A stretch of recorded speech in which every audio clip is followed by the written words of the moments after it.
Enriqueta McIntosh, soy jueza que interviene en el juicio oral y público por la muerte de Diego Armando Maradona. Además soy magíster en Derecho Penal y soy profesora en la Universidad Austral hace 10 años. Uno no puede ocultar ni la angustia que tienen Dalma y Yanina. El reclamo, tanto de Dalma y de Yanina y como de toda la familia, es justicia. Abrazo, gracias. Chao, Diego. Chao, Dieguito. Bye. Chao, bebé.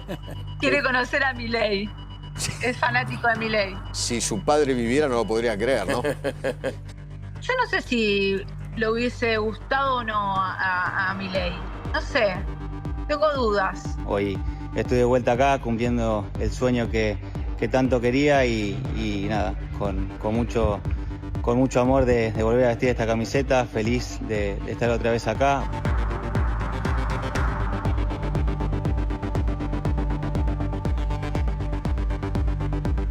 A mí lo que más me dolió de la reunión con Spagnuolo fue que me diga, si vos tuviste un hijo con discapacidad, no es problema de la familia, no del Estado. Que diga que los derechos adquiridos, o sea, no son derechos adquiridos. ¿Vos le dijiste eso? No, de ninguna manera. Que no existe el contexto en el que yo podía haber dicho una cosa así. Nada más contamos una anécdota. Después no ofendimos a él. Yo me sentí bastante negado. Tranquilo, pa. Tranquilo. No puedo hacer esta nota. Bueno, no puedo hacer esta nota. Bueno, no puedo hacer esta nota. Tranquilo, toma un poquito de agua. Yo sigo.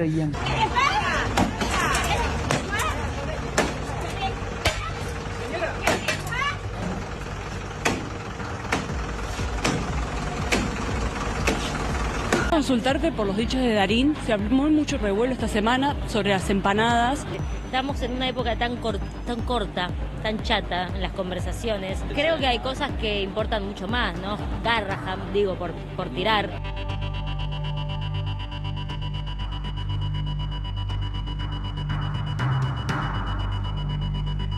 ¿Estamos de acuerdo que es un tema delicado? Totalmente. Ahora, la pregunta es, ¿usted está de acuerdo con que haya ñoquis que le filtre los recursos a gente que no trabaja? Digamos, empleados administrativos dibujados por el kirchnerismo. 3.000 pesos la hora, más o menos, un residente, se calcula. Un residente de primer año hace de 8 a 4 todos los días, más 6 guardias de 24 horas por mes y gana 795.000 pesos por mes. Hoy, mi sueldo como residente de cuarto año es 200.000 pesos más, 990.000 pesos. Ese es mi sueldo. Todos los sectores del peronismo declaman la unidad. Bueno, construyamos esa unidad, pero va a haber que aceptar cosas que antes no existían. Por ejemplo, que a partir de que sellemos la unidad, toda nuestra fuerza política tiene que apoyar pública y explícitamente las políticas del gobernador. El único adversario que tenemos es Milei. Y está afuera, no está dentro. Es como Ricardito hablando de las empanadas. Se quiso hacer el nacional y popular y terminó demostrando ser un ignorante y un operador berreta. Bueno, tenemos de entrada empanadas. Porque hubo mucha polémica. Hicimos una de vacío de provolones. ¡Qué polémica! ¡Ah, claro! Hicimos empanadas gourmet. Pobre Darín, lo han hecho de goma, pobrecito.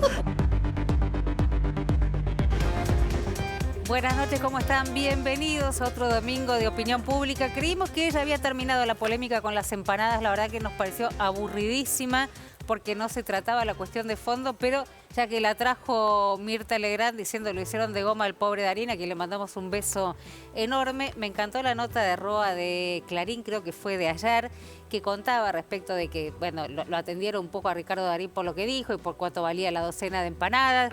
Hizo muy famoso a un local que además terminó bajando un poco los precios, pero Roa creo que fue en el Clarín de ayer, contaba que se habían reunido Toto Caputo, el ministro de Economía de este gobierno, con el ministro de Defensa a comer en Pizza Cero. Le mandamos un beso grande a la gente de Pizza Cero, está buenísimo ahí, que es Libertador y Bulnes, ¿es? Sí, tiene varios, pero sí. Bulnes, ese es uno, sí. ese es el bueno, que más usan. se habían juntado ahí donde Toto Caputo, que le ninguneó bastante a Ricardo Darín, lo llamó Ricardito, lo boludeó, como diciendo, no tenés idea cuánto cuestan las empanadas. La empanada, cuenta Roa, en Pizza Cero no fui a comer empanadas, no deben estar buenas las empanadas. Sí, deben ser ricas. Bueno, las veces que fui no comí empanadas. puede llegar a los 68.000 pesos la docena. La docena. Espectacular, bien 20.000 más que la de Ricardo Darín. Claro, no, pero digo, tanto lo boludeas a Ricardo Darín, te vas a comer a un lugar donde la empanada es un lugar caro y la verdad que está buenísimo, pero está sentado en un lugar con el ministro de Defensa, Caputo y Petri comiendo un lugar que está bien, digamos, no es que estamos diciendo nada, pero no estaba tan alejado Darín de la realidad que viven, por ejemplo, los ministros del gobierno. Dicho esto, ¿ya está la empanada? ¿Ya terminó la empanada? Ya está, ¿O va a haber alguna joda más? ¿Alguien va a hacer la joda de...? La que hicieron ahí así de proboleta para el programa de Mirta. Sí.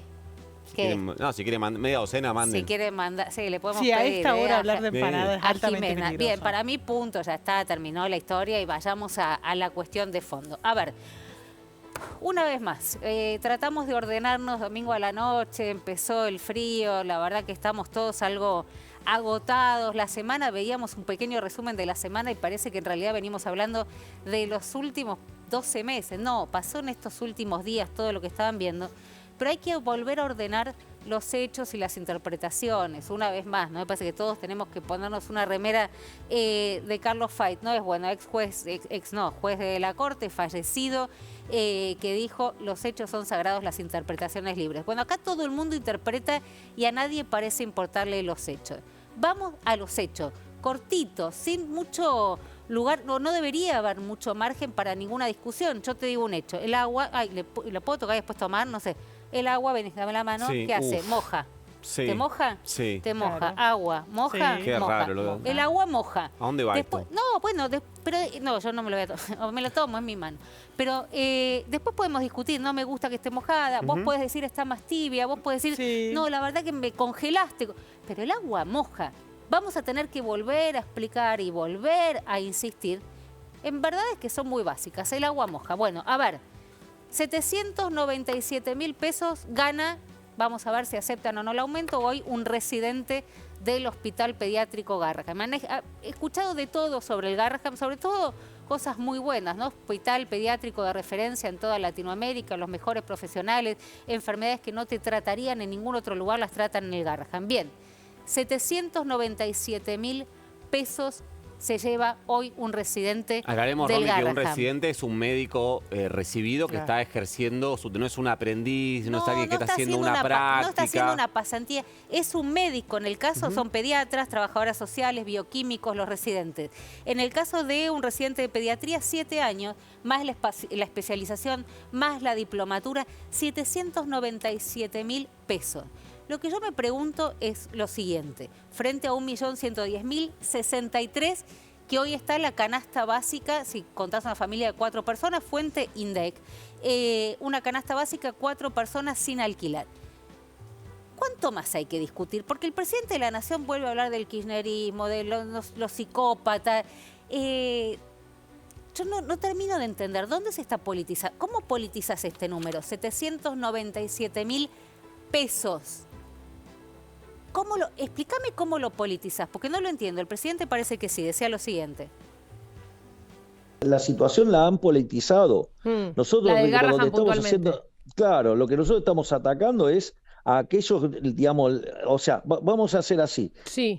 ¿Estamos de acuerdo que es un tema delicado? Totalmente. Sí, claro. Sí, completamente. Ok. Bien. Todo lo que es Entendemos esencial, que médicos, maestros, policías. Ahora puntualmente, lo de Garrahan. Bueno, por eso, pero vale para todas las situaciones. ¿Estamos de acuerdo que es una situación delicada? Sí, muy delicada. Bien, ok. Estamos de acuerdo también que los recursos son escasos. Sí. A pesar de que se le ha girado una cantidad récord de recursos y mucho más que el comparativo, que los comparables. Sí. Ahora, la pregunta es, ¿usted está de acuerdo con que haya ñoquis que le filtre los recursos a gente que no trabaja, digamos, empleados administrativos dibujados por el kirchnerismo, y digo que eso es lo que le quitan los recursos al hospital? ¿A usted le parece? Claro. No, claro. Sí, bueno, nos Claro, enteramos. entonces usted va. Claro, supimos que había más administrativos que médicos. Que han generado los psicópatas de los kirchneristas. Bueno, a ver, Javier Milei dice esta es la trampa a la que nos llevaron los psicópatas kirchneristas. Bueno, no caigamos en ninguna trampa, tampoco en las trampas del oficialismo, en ninguna. La verdad que no está bueno si se considera que es una trampa.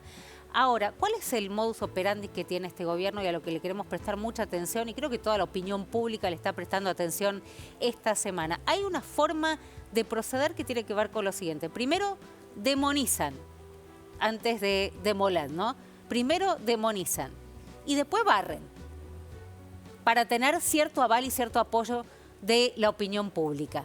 Todo es malo, ¿no? Y acá tenemos algunas fotos de este ejemplo. Todo es malo. No hay nada que se salve, no hay nada que sirva, no hay ninguna política que rescatar, no hay laburantes que valgan la pena, que hayan aportado algo, no hay trabajos que se puedan rescatar, nada.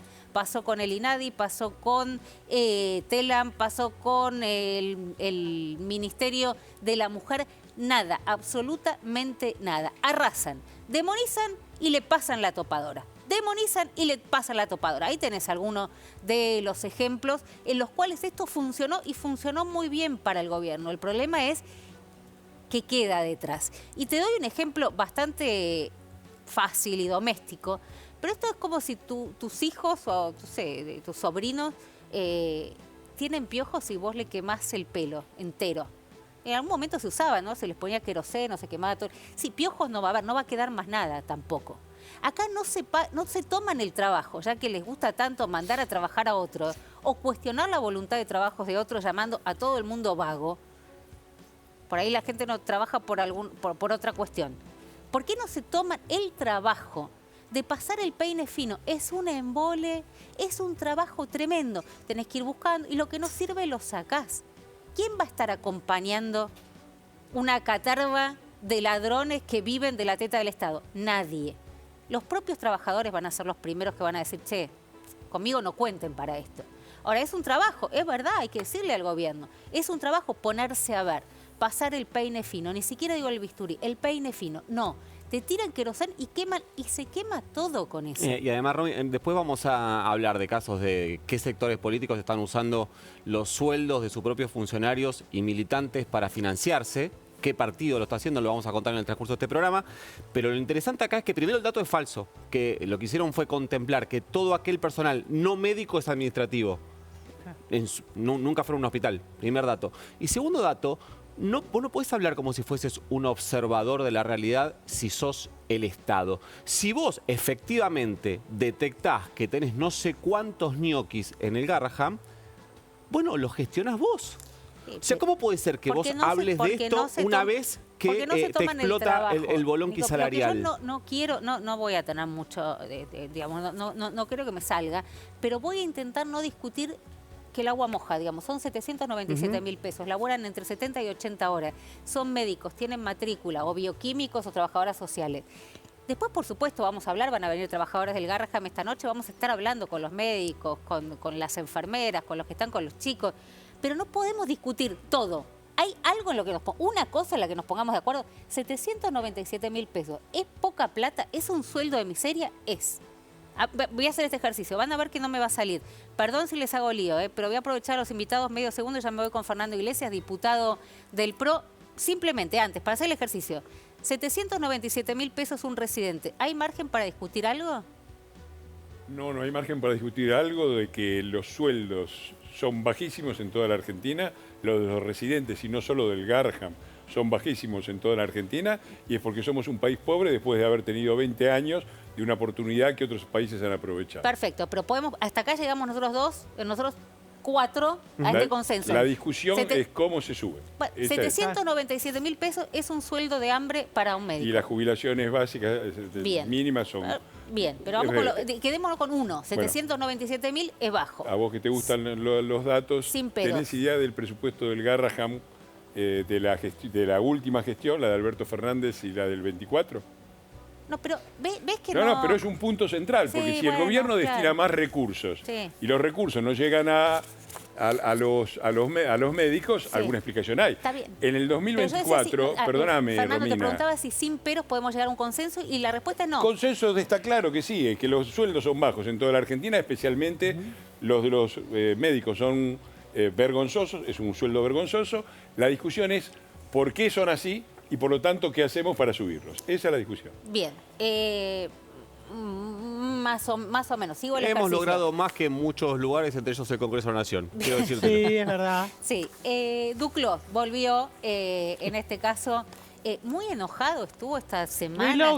Estuvo enojadísimo conmigo esta semana. Me tiró el ejército de trolls encima. Bueno, no importa.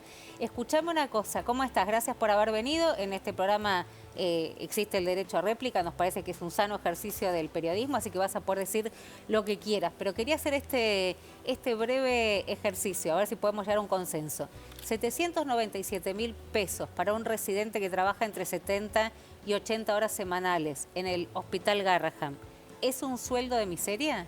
La respuesta esa es obvia, todos la sabemos. Si querés te la digo, estoy 100% de acuerdo con vos. Bien. Y es el resultante de todo eso que vos dijiste que está todo mal, que mencionaste INADI, Ministerio de la Mujer, TELAM y todo eso. Bueno, eso explica lo otro. Hay que mejorar eso y hay que sacar lo otro encima.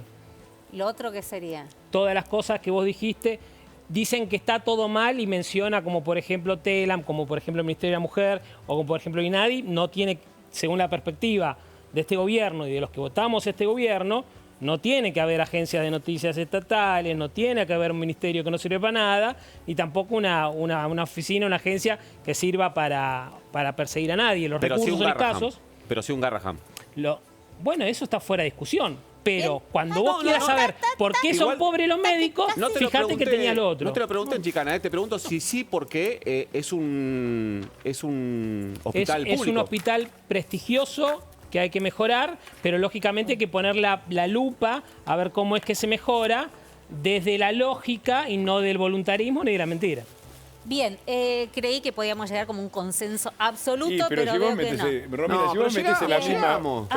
Perdón. Si vos metés en la misma bolsa al Garrahan, con el INADI, el Ministerio de la Mujer y no sé cuánta TELAM y no sé cuántas truchadas más, digo, una cosa es una cosa y otra cosa es otra cosa. No creo que esté en ningún lado planteado acabar con la salud pública. No está planteado en ningún lado.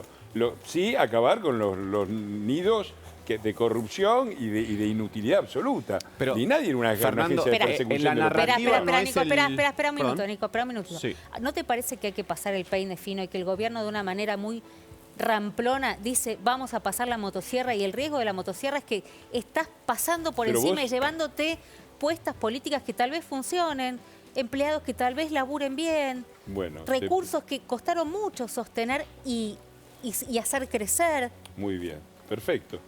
Ahora, vos que hablas de los hechos, te calzás en un eslogan que es el de la motosierra. Entonces yo te hago la pregunta que... El eslogan es del gobierno, ¿no? Pero es un eslogan, pero no es un hecho, ¿sí? Entonces, ¿cuál motosierra se aplicó al Garrahan?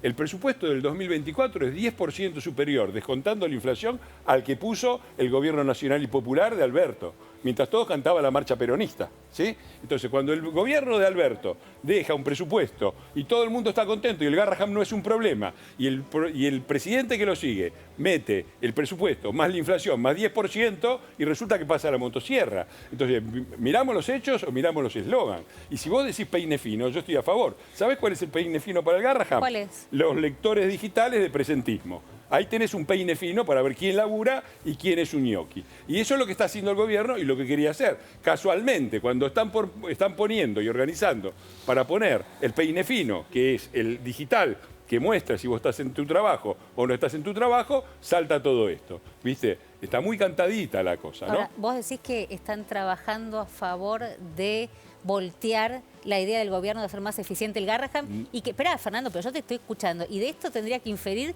que los médicos son cómplices, porque cuando quieren poner el lector para los supuestos burócratas, todos sabemos que un hospital no funciona solamente con los médicos, alguien tiene que hacer la ficha, alguien da el alta, alguien, digo, hay camillas, tenés un montón de gente que labura dentro del hospital, pero digo, vos de justo, mirá qué casualidad, cuando ponen los lectores, entonces los médicos son cómplices de los burócratas ñoqui. No, eso lo decís vos, no me pongas. Los médicos son los que están haciendo un paro. No pongas en mi boca. Los médicos son los que están haciendo un paro, Fernando. No pongas en mi boca cosas que yo no dije. Explícame yo lo que digo están haciendo un paro es que la situación de los salarios, de los médicos, de los residentes, en el Garrahan y en todos lados, es desde hace mucho tiempo. Siempre es la misma. Y te estoy diciendo que este hospital recibió un refuerzo en su dotación, que es lo que puede hacer el gobierno, poner más presupuesto por encima de la inflación. Entonces, yo no digo, no atribuyo ningún... Lo que estoy diciendo es que si vos querés pasar el peine fino, tenés que ver quién labura y quién no. Y que estuvimos cansados durante todo este periodo, no solamente en agencias como Telam, como el INADI, en el Ministerio de la Mujer, pero en todos lados donde tocaron, metieron ñoquis y militantes de la Cámpora a rabiar. Entonces, me parece de la que... Cámpora, militantes peronistas, amigos, amigotes y todo. Entonces, a mí me parece que hay que terminar con esto. Y realmente la discusión es la que te dije antes. ¿Cómo se sube todo esto? Porque está muy claro. Durante muchísimo tiempo creímos, los argentinos, que las jubilaciones y los salarios se subían dándole a la maquinita. Y después nos dimos cuenta que eso provocaba, por un lado, que no subían los salarios, sino que bajaban, ¿sí? Y que el país hace 15 años que no crece. 15 años que no crece. Entonces, a mí me parece que el gobierno está haciendo un esfuerzo más que razonable y los resultados se están viendo, porque no hay mucha discusión sobre esto. A ver, la pobreza bajó, no digo los 10 millones que dice el gobierno, pero aún si vos dejás de lado la inflación residual de enero y de febrero y tomás las cifras que dejó el gobierno anterior, mientras todos hablaban, mientras todos eran, parece, felices y cantaban la marchita peronista, dejaron más de 40% de pobres. Y ahora estamos abajo del 30%. 10 puntos de pobreza en un país de 47 millones de habitantes son casi 5 millones de personas que salieron de la pobreza. No son los 10 millones que dice el gobierno con cierta razón dice también la inflación que nos comimos y que subió la pobreza por encima del 50% fue una inflación heredada de lo que hizo Massa, dándole a la maquinita, imprimiendo más durante su campaña electoral que durante la pandemia. Porque eso es lo que hicieron. Imprimieron más billetes durante la campaña electoral de Massa que durante la pandemia. Y dejaron la inflación. Pero bueno, vamos a decir que, bueno, la inflación de enero, vamos a echarle la culpa a Milei, no hay problema. Pero aún así, diciembre contra ahora, hay alrededor de más de 4 millones de pobres menos. Entonces me parece que ya estamos cansados los argentinos del facilismo, de la demagogia, y yo estoy harto de esta cosa, porque recién estaba, perdón que me meta, que te cambie un poco de tema, estaba viendo lo de Darín. Lo de Darín no es el problema del valor que le dio a la empanada a Darín. Lo de Darín es el problema que se hace siempre. Hay estadísticas, hay un instituto estatal, a ver, todos los que defienden el Estado, hay un instituto estatal cuyo director es el mismo que designó el gobierno anterior, y es un chico peronista, hijo de La Baña. Y no hay ninguna crítica. Las estadísticas del INDEC coinciden con las de las empresas que hacen y las consultoras que hacen y muchas veces son peores que las que dan los privados. Ahora, son contundentes las cifras de disminución de la pobreza. Entonces, cuando esta cosa es tan absolutamente contundente y sale uno como Darín a decir, bueno, pero mira, el precio de las empanadas... Darín lo que dijo es que el país está caro y que es difícil acceder hasta a veces a una docena de empanadas. Bueno, y le dolió, al gobierno le dolió, porque justamente es el punto que no querían discutir. No estamos discutiendo si el país está caro, sino la pelotudez de la docena de empanadas con el ministro de Economía comiendo en un lugar que vende a 68 lucas, que está bien, que coma donde quiera, es riquísimo. Pizzaceros nos quieren mandar encantado de la vida. Si queremos seguir discutiendo los precios de las empanadas... Vos lo trajiste. Entonces, bueno, pero lo que yo traigo es esto. Está muy claro, cualquiera que tenga un mínimo de honestidad intelectual, a menos que alguien tenga una objeción directa a lo que está pasando en el INDEC, cuyos trabajadores son en su absoluta mayoría más bien nacionales y populares que otra cosa, cuyo director lo puso el peronismo.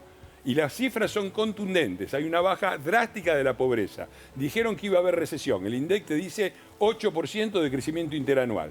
Y ante todo esto, mientras todo esto pasa, los mismos que se callaron la boca mientras Massa en su gestión de final del 2023 subió 3 millones el número de pobres, con ellos mismos controlando los números. 3 millones subieron el número. Ahora bajaron 5 millones y sale Darín a decir, no, el país está caro. El país está caro es una relación entre lo que cuestan las cosas y los ingresos. Si eso hubiera empeorado, la pobreza hubiera subido. No subió, bajó, y bajó contundentemente. Entonces, la verdad es que salir a decir el país está caro, las empanadas valen no sé qué cosa, es una payasada que hace siempre el peronismo. Porque están siempre, las estadísticas le dan en contra y empiezan. Pero lo hizo Darín.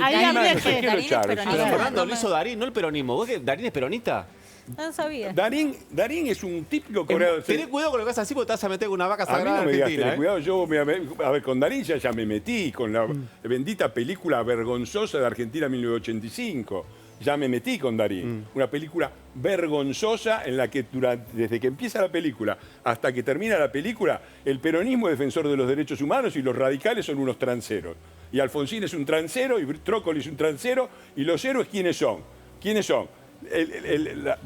Una verdadera vergüenza. El peronismo estuvo en contra de esos juicios a las juntas. Nunca se dice eso. Las madres estuvieron en contra del juicio a la junta. Nunca se dice eso. Las organizaciones de derechos humanos estuvieron en contra de la CONADEP. Nunca se dice eso. Y al que se presenta como un gran héroe que va a reconocer qué cosa es a Luder, que era el personaje, que era el candidato del peronismo, que había dicho que si ganaba las elecciones aceptaba la autoamnistía de los militares. Toda esa es la película de Darín, que Darín defiende. Si vos me preguntás si Darín es peronista, no. Darín es un cómplice ideológico de todos los desastres que ha hecho el peronismo. Bien. Le faltaba esto a Darín, ¿no? ¿Qué querías preguntar, Cande? Perdóname. No, quería volver al punto de la inflación y los precios, porque es verdad que la inflación ha ido bajando, eso no se le puede negar al gobierno. También es cierto que la pobreza bajó, porque en la primera mitad del año en el ajuste subió fuertemente y luego bajó. No. La pobreza ha bajado en los últimos meses, cuando uno observa en detalle, producto del incremento de la ayuda social de parte del gobierno. No es que hay más trabajadores en blanco ni gente mejor paga. E indefectiblemente, por más de que la inflación viene bajando, a la gente la plata no le alcanza y la Argentina está cara. Porque está cara, digo, esto no se puede negar. Esa discusión no la podemos soslayar. Entonces la inflación viene bajando, pero la gente no llega al 30, llega al 15 o cuando mucho al 20. Bueno, y esto no se puede discutir. Está bien, no lo discutamos, está bien. Aplaudo. Digo, no hay. Aplaudo. Lo que quiero decir es que ¿por qué no dar el debate? Dejemos las empanadas de lado. A ver, no, dejemos de tirar humo y hablemos de cifras.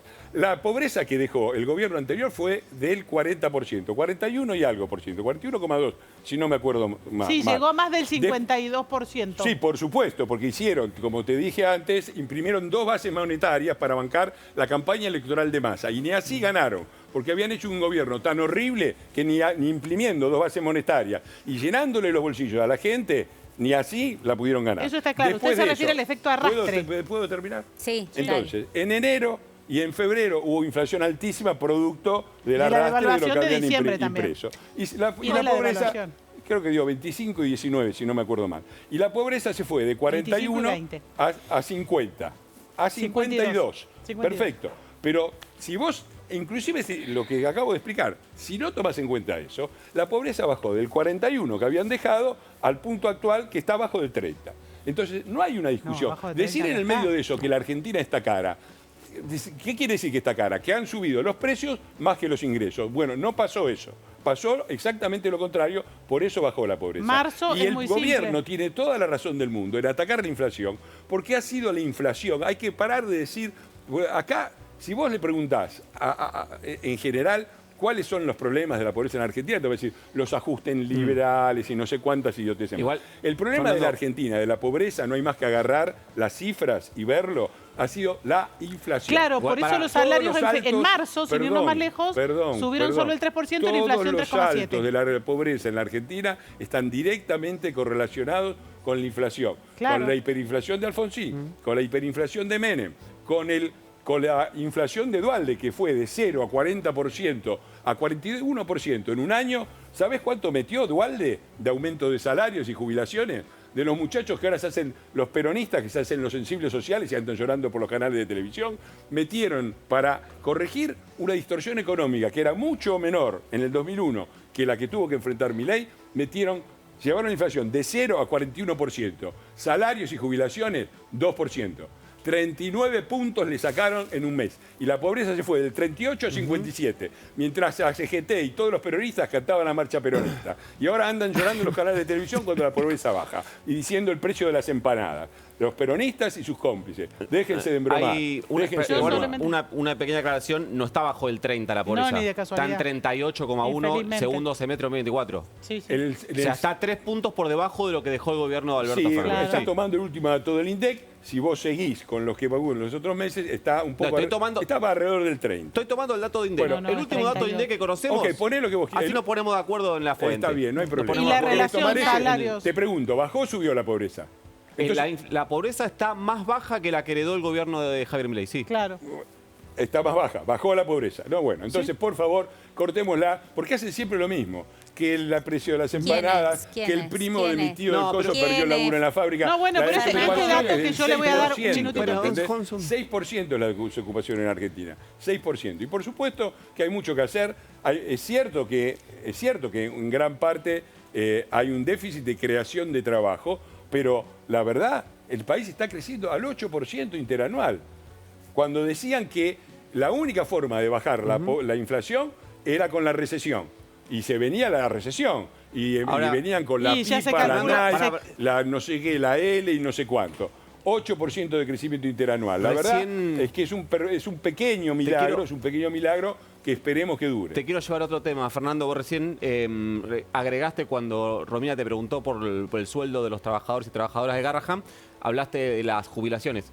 Sí. Hubo una sesión convocada la semana pasada, no la anterior, que tu bloque no dio quórum. Hay otra convocada para este miércoles para tratar proyectos que plantean la suba del mínimo, la suba del bono y no está consensuado, pero varios modelos de moratoria previsional, para llamarlo, porque algunas no son moratoria, pero para que la gente entienda en sus casas. ¿Este miércoles van a dar quórum? No, por supuesto que no. ¿Por qué no? Mira, es muy sencillo, y esto es lo que yo le proponía a Romina. La discusión es cómo se sale de la pobreza y cómo se mejoran los sueldos, las jubilaciones y todo. Bueno, no existe un milagro. La única forma es mejorar la capacidad de producción del país, aumentar la capitalización del país, que crezcan las empresas. Eso lleva tiempo. Y la gente, yo creo que los argentinos han aprendido... ¿Cómo? La gente del medio se va muriendo. No, la gente se va muriendo siempre, siempre muere gente, no sé si sabes. No sé a qué te referís con eso. ¿Vos qué estás diciendo? ¿Que el plan el plan del gobierno causa más muertes? Bueno, te digo que no. No dije eso. Ah, bueno, pero vos fíjate la flota de la gente se muere, la gente se moría. ¿Sabés cuándo se moría la gente? Con Alberto, con 140.000 muertos, mientras decía el vacunatorio viva, ahí se moría la gente. el teléfono a Alberto Fernández, decíselo. ¿Por qué me lo decís a mí? Decíselo a Alberto Fernández. Porque salen con cosas que son absurdas. Pero la comparación la hace vos, lo que estoy diciendo es que... Yo lo que estoy diciendo es que la única forma de subir los salarios es una forma consistente y sustentable si va junto con una mejora de la productividad y de la competitividad y del dinamismo de la economía de un país. ¿Y los proyectos que están en el Congreso no son sustentables? ¿Qué cosa? Los proyectos no que es sustentable seguir... A ver, nos cansamos de tener aumento de jubilaciones. Los argentinos se aburrieron de tener aumento de jubilaciones que al otro día se lo llevaba la inflación. ¿Por qué te crees que ganó Milei? Porque ya descubrieron el truco y no son idiotas. La suba de la moratoria y la suba del bono representa entre menos del 0,4 del PBI. A ver, mira, ¿sabés cuál es el problema de las jubilaciones en Argentina? Sí, que son bajas. Que el mínimo es 304.000 pesos. Sí, es imposible que no sean bajas. Yo te invito, si querés... Y que el sistema no alcanza para el sistema recaudatorio actual no alcanza para mejorar. No hay suficientes trabajadores en blanco para sostener a los jubilados. Ah, menos mal. Entonces, el peronismo creó un sistema... El peronismo, yo no, dijiste vos el peronismo. El peronismo. Porque son las mismas objeciones que hacen los peronistas. Bueno, disculpame que te confunda. Ellos. Dicen exactamente, si querés venir, sentate como un diputado de Unión por la Patria y podés hablar y decir eso porque nadie se va a dar cuenta. Dicen las mismas boludeces dicen que vienen diciendo. Y siempre se les ocurren a los peronistas las grandes ideas, las grandes soluciones para sacar a la gente de la pobreza cuando no están en el gobierno. Cuando están en el gobierno te dejan más del 50% de la pobreza. Mirá qué cosa. Entonces las jubilaciones. Las jubilaciones son bajas porque, primero, el modelo económico que dejaron es un desastre y hace 15 años que el país no crece. Entonces, por supuesto, somos pobres. Todos somos pobres, unos más pobres, otros menos, pero somos todos pobres. Lo que gasta la Argentina con respecto a su PBI en jubilaciones, que es alrededor del 10, un poco más del 10%, es lo mismo que gasta Alemania. Pero lo que pasa es que en Alemania no son pobres, porque tienen... Pero no me dejas terminar nunca. Vos me salís con la pobreza de la jubilación y no me dejás... Te quiero hacer una pregunta más concreta. No quiero que me hagas una pregunta, quiero terminar lo que estaba hablando. Terminala, perdón. Entonces, primero... El modelo económico nos llevó a no crecer y a la pobreza. El modelo económico nos lleva a que prácticamente la mitad de los trabajadores estén en negro, con unas leyes laborales que defendió la CGT y que mantuvieron durante prácticamente 20 años. Mitad de los trabajadores en negro y por lo tanto no aportan. 1,4 de trabajadores, normalmente se necesitan 4 trabajadores activos para bancar un jubilado. 4 contra 1, Acá sí. es 1,4%. Y además, en el medio de todo esto, le robaron la plata a los jubilados privados, que se la había puesto el propio peronismo, Menem. Se la sacaron, hicieron plin caja y los pusieron a comer en el mismo plato que comían todos los demás. Y después jubilaron a millones que no habían aportado a comer en el mismo plato que los demás. ¿Cómo querés que sean buenas las jubilaciones? Ahora, Fernando, vos recién le estabas diciendo... Vos le decías a Nico, cualquier diputado de Unión por la Patria dice lo mismo. Bueno, está bien, dice después... está bien. Bueno, él no habla por los diputados, pero de Unión por la Patria claramente. Bien, yo te podría decir, ¿sabes qué me sorprende? Cualquier representante del gobierno, del espacio de la Libertad Avanza, podría decir lo mismo que estás diciendo vos.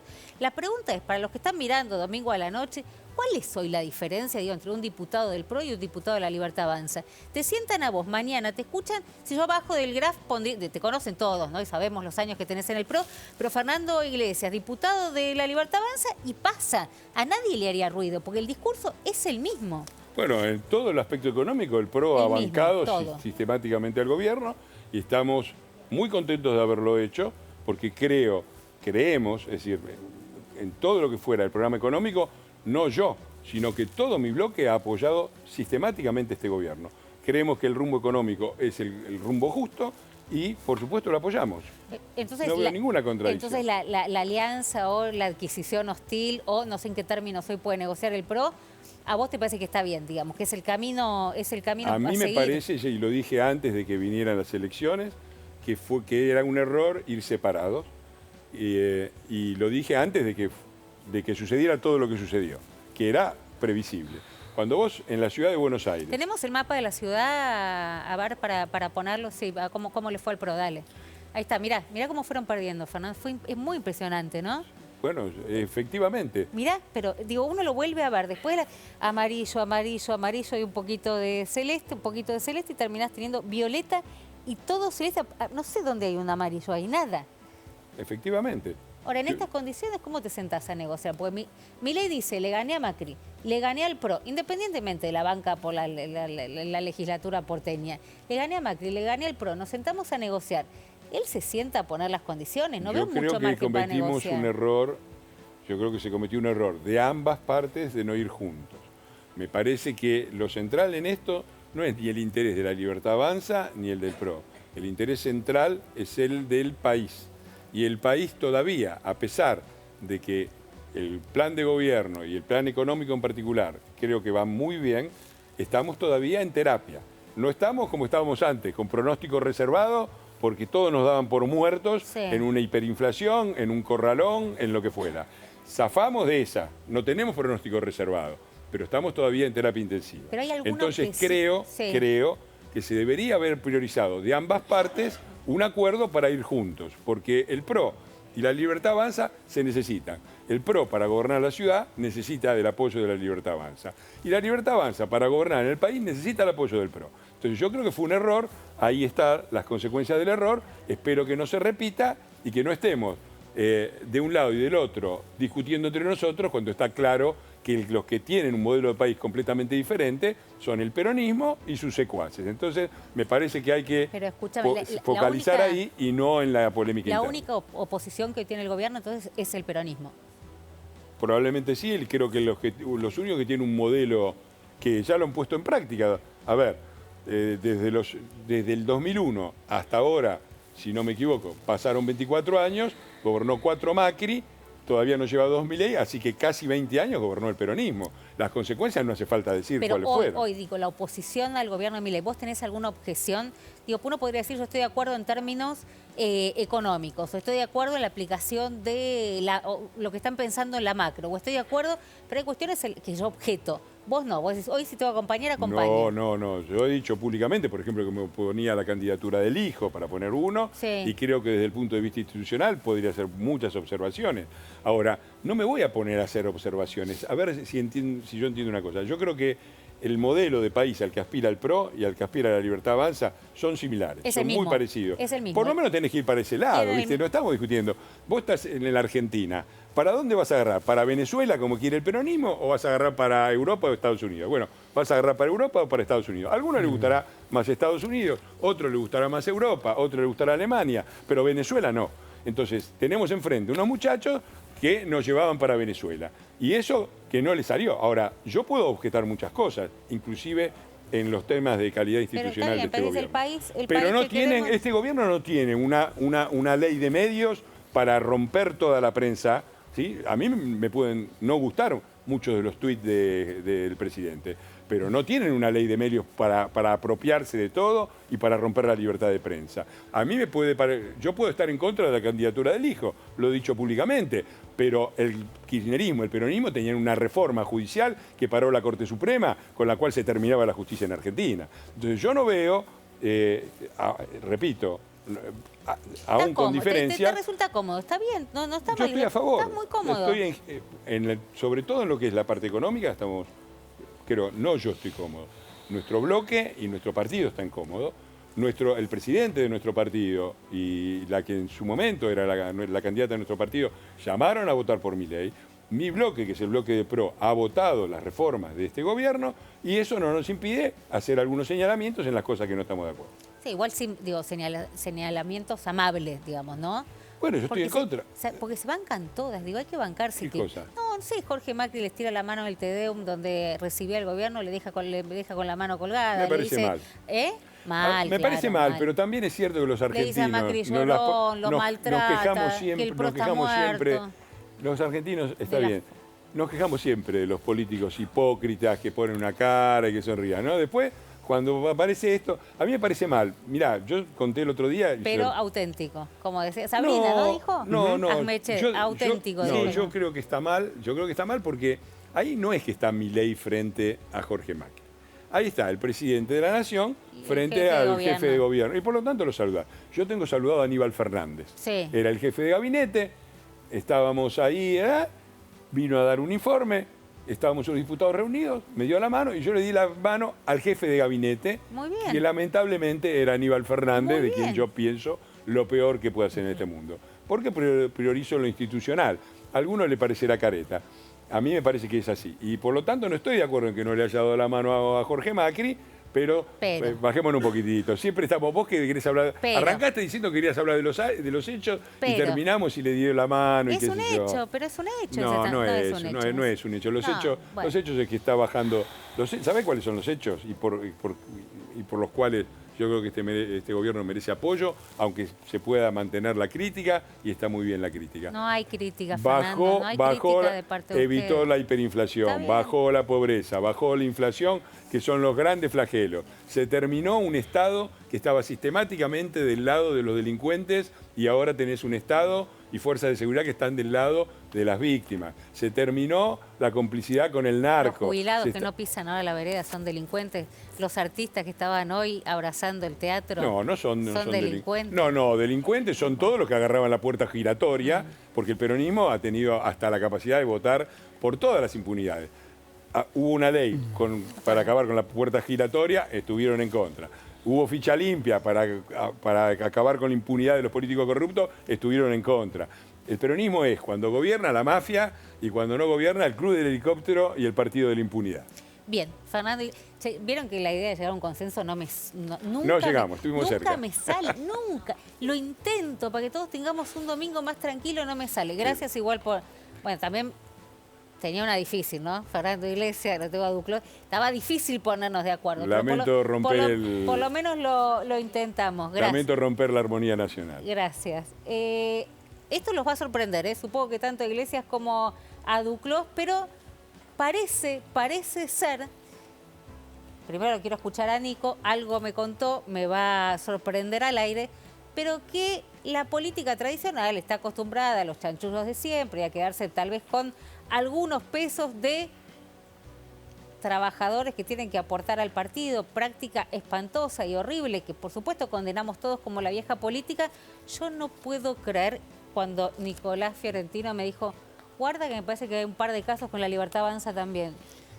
Explotó esto con Rafael Cuccinelli. Rafael Cuccinelli era, hasta hace unos días, el jefe de la UDAI de ANSES en la ciudad rionegrina de Cipolletti. Se fue, lo echaron le habían pedido la renuncia a fines de diciembre, le habían pedido la renuncia en marzo, en ninguno de los dos casos renunció y ahora lo echaron. ¿Por qué lo echaron? Bueno, según él, lo echaron porque rechazó, se negó a darle el 10% de su salario al partido que integra, que es La Libertad Avanza, un partido que tiene personería jurídica hace menos de un mes en la provincia de Río Negro. Hasta hace un mes, ¿cómo se recaudaban?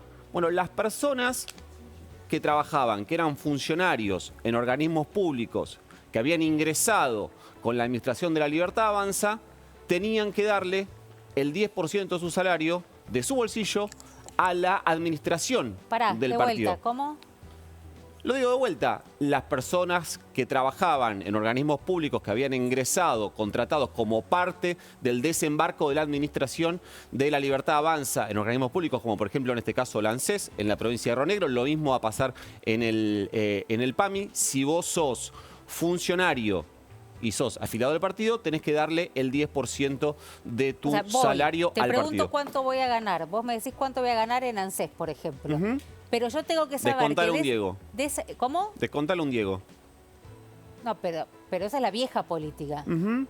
La cuestión Así es se financiaba la vieja política. El tema es que... Vos me estás diciendo que La Libertad Avanza tiene visos de la vieja política. No solo eso, Romy, sino que más roñoso de la vieja como el política. partido no tenía ni una cuenta donde transferir, lo que hacían era, había que ir, vos cobrabas tu sueldo, ibas a un cajero, sacabas el 10% de tu sueldo, lo ponías dentro de un sobre, ibas en persona y se lo llevabas a la persona que había designado para recaudar la guita. Esto es en la provincia de Río Negro. Subrayo por ahora Río Negro, quédate con ese dato porque no es el único. Yo la cobraba entera, o sea, ni siquiera me las contaba, lo cobraba entera. La cobras entera, la plata. sacás el 10% adentro de un sobre y ibas a un lugar había la referenta, hoy presidenta del Partido de la Libertad Avanza en Río Negro, que es la diputada nacional María Lorena Villaverde, disponía a qué persona vos tenías que darle esa guita. Pero esto no lo dijo yo, lo dijo el propio Rafael Cuccinelli, escuchémoslo, ex titular de la ANSES en la ciudad de Cipolletti.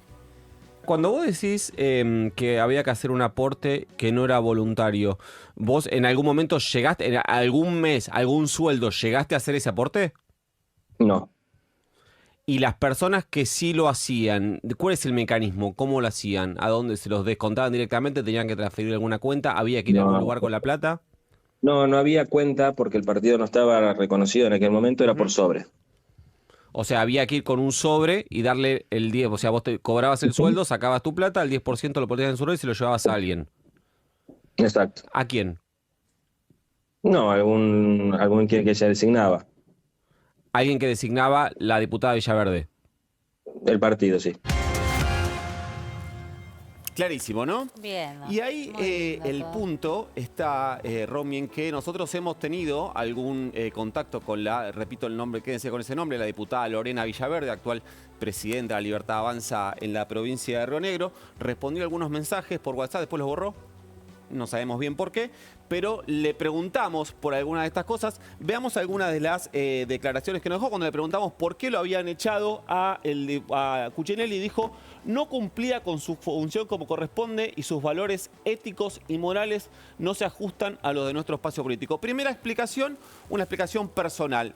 No sabemos cuáles son los valores éticos y morales que no se ajustan o qué es lo que no cumplía Cuccinelli porque no respondió más preguntas. Pero después siguió. Cuando le preguntamos, bueno, pero es verdad que tienen que pagar. Mirá lo que respondió la diputada. Vos le preguntaste, ¿efectivamente es así cada uno que efectivamente tenían organismo cada uno que entra a un organismo designado tiene que el diezmo, digamos, al partido? Sí, porque en el caso de Río Negro es un 10%, en otras provincias puede ser más o menos. Respondió lo siguiente: quienes acceden a un cargo electivo o funcional a través de un espacio político o partidario tienen que realizar el aporte partidario correspondiente. Esto respondió la diputada y además... ¿Es legal esto? Sí. Bueno, en el caso de Río Negro, vos fíjate qué interesante, está legalizado, porque la propia diputada después me dijo lo siguiente respecto a la carta orgánica del partido en Río Negro. Creo que tenemos una plaquita más para mostrar. Dice, esta es la carta orgánica, ella misma me pasó el documento, aprobada por la justicia. Hasta ahora todas las actividades las financiamos desde nuestro bolsillo en forma personal. Esto último, que aclara la diputada, es lo que le vengo contando. Vos eras funcionario, tenías que retirar tu salario, el 10% al partido para pagar las actividades del partido. Veamos lo que dice la Carta Orgánica Fundacional. Subrayo, Carta Orgánica que tiene vigencia hasta hace un mes, ¿eh? De un mes para atrás era cash, guita grone, anda a buscarla donde quieras. Acá vemos que en el artículo 3 dice que, entre otras cosas, las formas en las que se va a financiar el partido, dice contribuciones que surjan de las remuneraciones de los afiliados que ocupen cargos públicos habiendo sido elegido en comicios. Esto es muy habitual. Los partidos políticos, en general, esto mucho lo tienen en la Carta Orgánica. Es decir, si vos ingresás como militante, es decir, sos elegido como representante político de ese partido. No te eligió nadie. Esa es la discusión. Y acá es lo que incorpora la novedad que incorpora la Libertad Avanza, que también suma a quienes hayan sido designados mediante contratación. Esto es una forma de blanquear. Acá no hay nadie que pueda levantar el dedito y hacerse el desentendido. Que el PAMI, que la ANSES, sobre todo esas dos, incluso la AFIP, tienen un nivel de ramificación nacional que cuando vos llegás al Estado Nacional y vos querés hacer política, y sí, si tenés una oficina en cada ciudad, todos lo usaron, esto no es novedoso. Lo novedoso que hizo la Libertad Avanza es legalizarlo. Legalizar el aporte. Y otra cosa, que también hay que ver cómo marida esto con la narrativa. La narrativa de al Estado tienen que ir los mejores. Para trabajar en el Estado tenés que rendir un examen. ¿Te acuerdas que les pidieron que rindan un examen? Sí. Tenés que rendir un examen porque tenés que ser el mejor.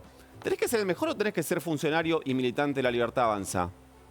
No digo que los militantes no hagan bien su función, no me consta. Lo que digo es que trabajando en la función pública, en el Estado, deberían estar los mejores. Creo que todos estamos de acuerdo en eso. Ahora, yo empecé a buscar, entré en la página web de la Cámara Nacional Electoral, donde los partidos políticos presentan la documentación, y hay varias más. Cantame de qué provincia es esto, pero en otra provincia, esta creo que es Mendoza, si no recuerdo mal, Carta Orgánica de la Libertad Avanza, contribuciones del 8% que surjan de las remuneraciones de los afiliados que ocupen cargos públicos habiendo sido designados mediante contratación. Otra provincia, tenemos otra más, que eran Mendoza, eran La Pampa, ahora no recuerdo bien el orden, esto creo que es La Pampa, también se va a financiar, dice contribuciones que surjan de las remuneraciones de los afiliados que ocupen cargos públicos, habiendo sido designados. Es sistémico.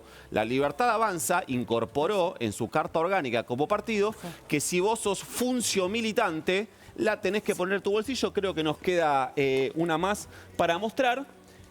Que este es el de La Pampa, ahí está, perfectamente, dice, ahí vemos que, entre otras cosas, por el 15%, una de las formas que se va a financiar, por el 15% de los ingresos de los candidatos del partido electos para funciones o que hayan sido designados en cargos públicos. Esto es en general en la Libertad Avanza. Ahora, si nos metemos con este personaje que mencionábamos recién, la diputada Lorena Villaverde, la verdad es que no sabemos ni por dónde empezar. Es curioso que haya remarcado que habían echado a esta persona del ANSES, que no yo lo voy a defender porque no lo conozco, pero dice que lo echaron por cuestiones morales. ¿Tiene en su provincia la diputada Villaverde, presidenta de la Libertad Avanza de Río Negro? Tiene causas por defraudación con unos terrenos, unos lotes. El padre de Villaverde es propietario de unos terrenos hermosos, valiosísimos en la localidad de Las Grutas. Lo que hizo la diputada fue lotearlo, vender esos lotes y después tiene varias causas iniciadas porque o entregó los lotes sin servicios o los entregó con demoras o varias cosas más. En algún caso hizo un arreglo. Tiene otras causas por una estafa con un club que finalmente terminó zafando. ¿Tenemos la foto de la señora por ahí para conocerla? No la conozco. No, yo tampoco, y me borró los mensajes. Tiene otra causa grosa por afiliaciones truchas. Parece que usaban los datos de la ANSES para, cuando vos creás un partido, tenés que presentar, digamos, adhesiones y afiliados. Eso también lo arregló. Le dijo, bueno, todas estas fichas que te mandé que eran truchas, no, ahora te las reemplazo por unas nuevas. Parece que la oposición mucho no le gusta porque había en una interna ahí, esto me lo contaste, es espectacular, había un auto yendo, creo que de Viedma a General Roca para presentar unas afiliaciones y fueron curiosamente interceptados por una bandita en medio de la ruta. Le sacaron todos los documentos para afiliaciones. Pero mira vos, y así se quedó la diputada con la representación de la Libertad Avanza. Y Martín Soria, el diputado Martín Soria de la provincia de Río Negro, que es ministro de Justicia, en una sesión contó esto de la diputada Villaverde. Paso a mostrarle, presidente, me gustaría que mire porque esto es una resolución de Estados Unidos, Estado de Florida. Estado de Florida. Fecha, dice, tráfico de cocaína, 2 puntos, menos de 400 gramos a 150 kilogramos. Perfil de la delincuente, María Lorena Villaverde. Fecha de nacimiento, febrero del 74. Detalles del caso, identificación, 58-58-2002 CF. Categoría delito penal, julio del 2002. Código de infracción, artículo 893. Descripción del delito tráfico de cocaína. Departamento de Aplicación de la Ley OA. Una cosa vieja, año 2002, ¿no? Que le pide que sea un ejemplo moral a cada uno que quiera entrar al espacio de La Libertad Avanza. Me pareció, sí, llamativo. Por lo menos esa es la explicación, o una de las explicaciones que usó para remover al titular, a quien era el titular del ANSES de las Ciudades y Política, y ya no lo es más porque se negó a poner de su bolsillo para financiar el partido. Bien, contábamos, me está haciendo como ruido. Cande me abrió el chat GPT y ahora me empezó a hacer como ruido y me habla y me dice, Cande, no soy Cande. A ver, contábamos hace un ratito que acá queríamos hacer un buen ejercicio del periodismo, por lo menos lo intentamos. Parte de la sana práctica periodística tiene que ver con el derecho a réplica contemplado por el Pacto de San José de Costa Rica, artículo 14, creo, inciso 1, me lo corregirán si no.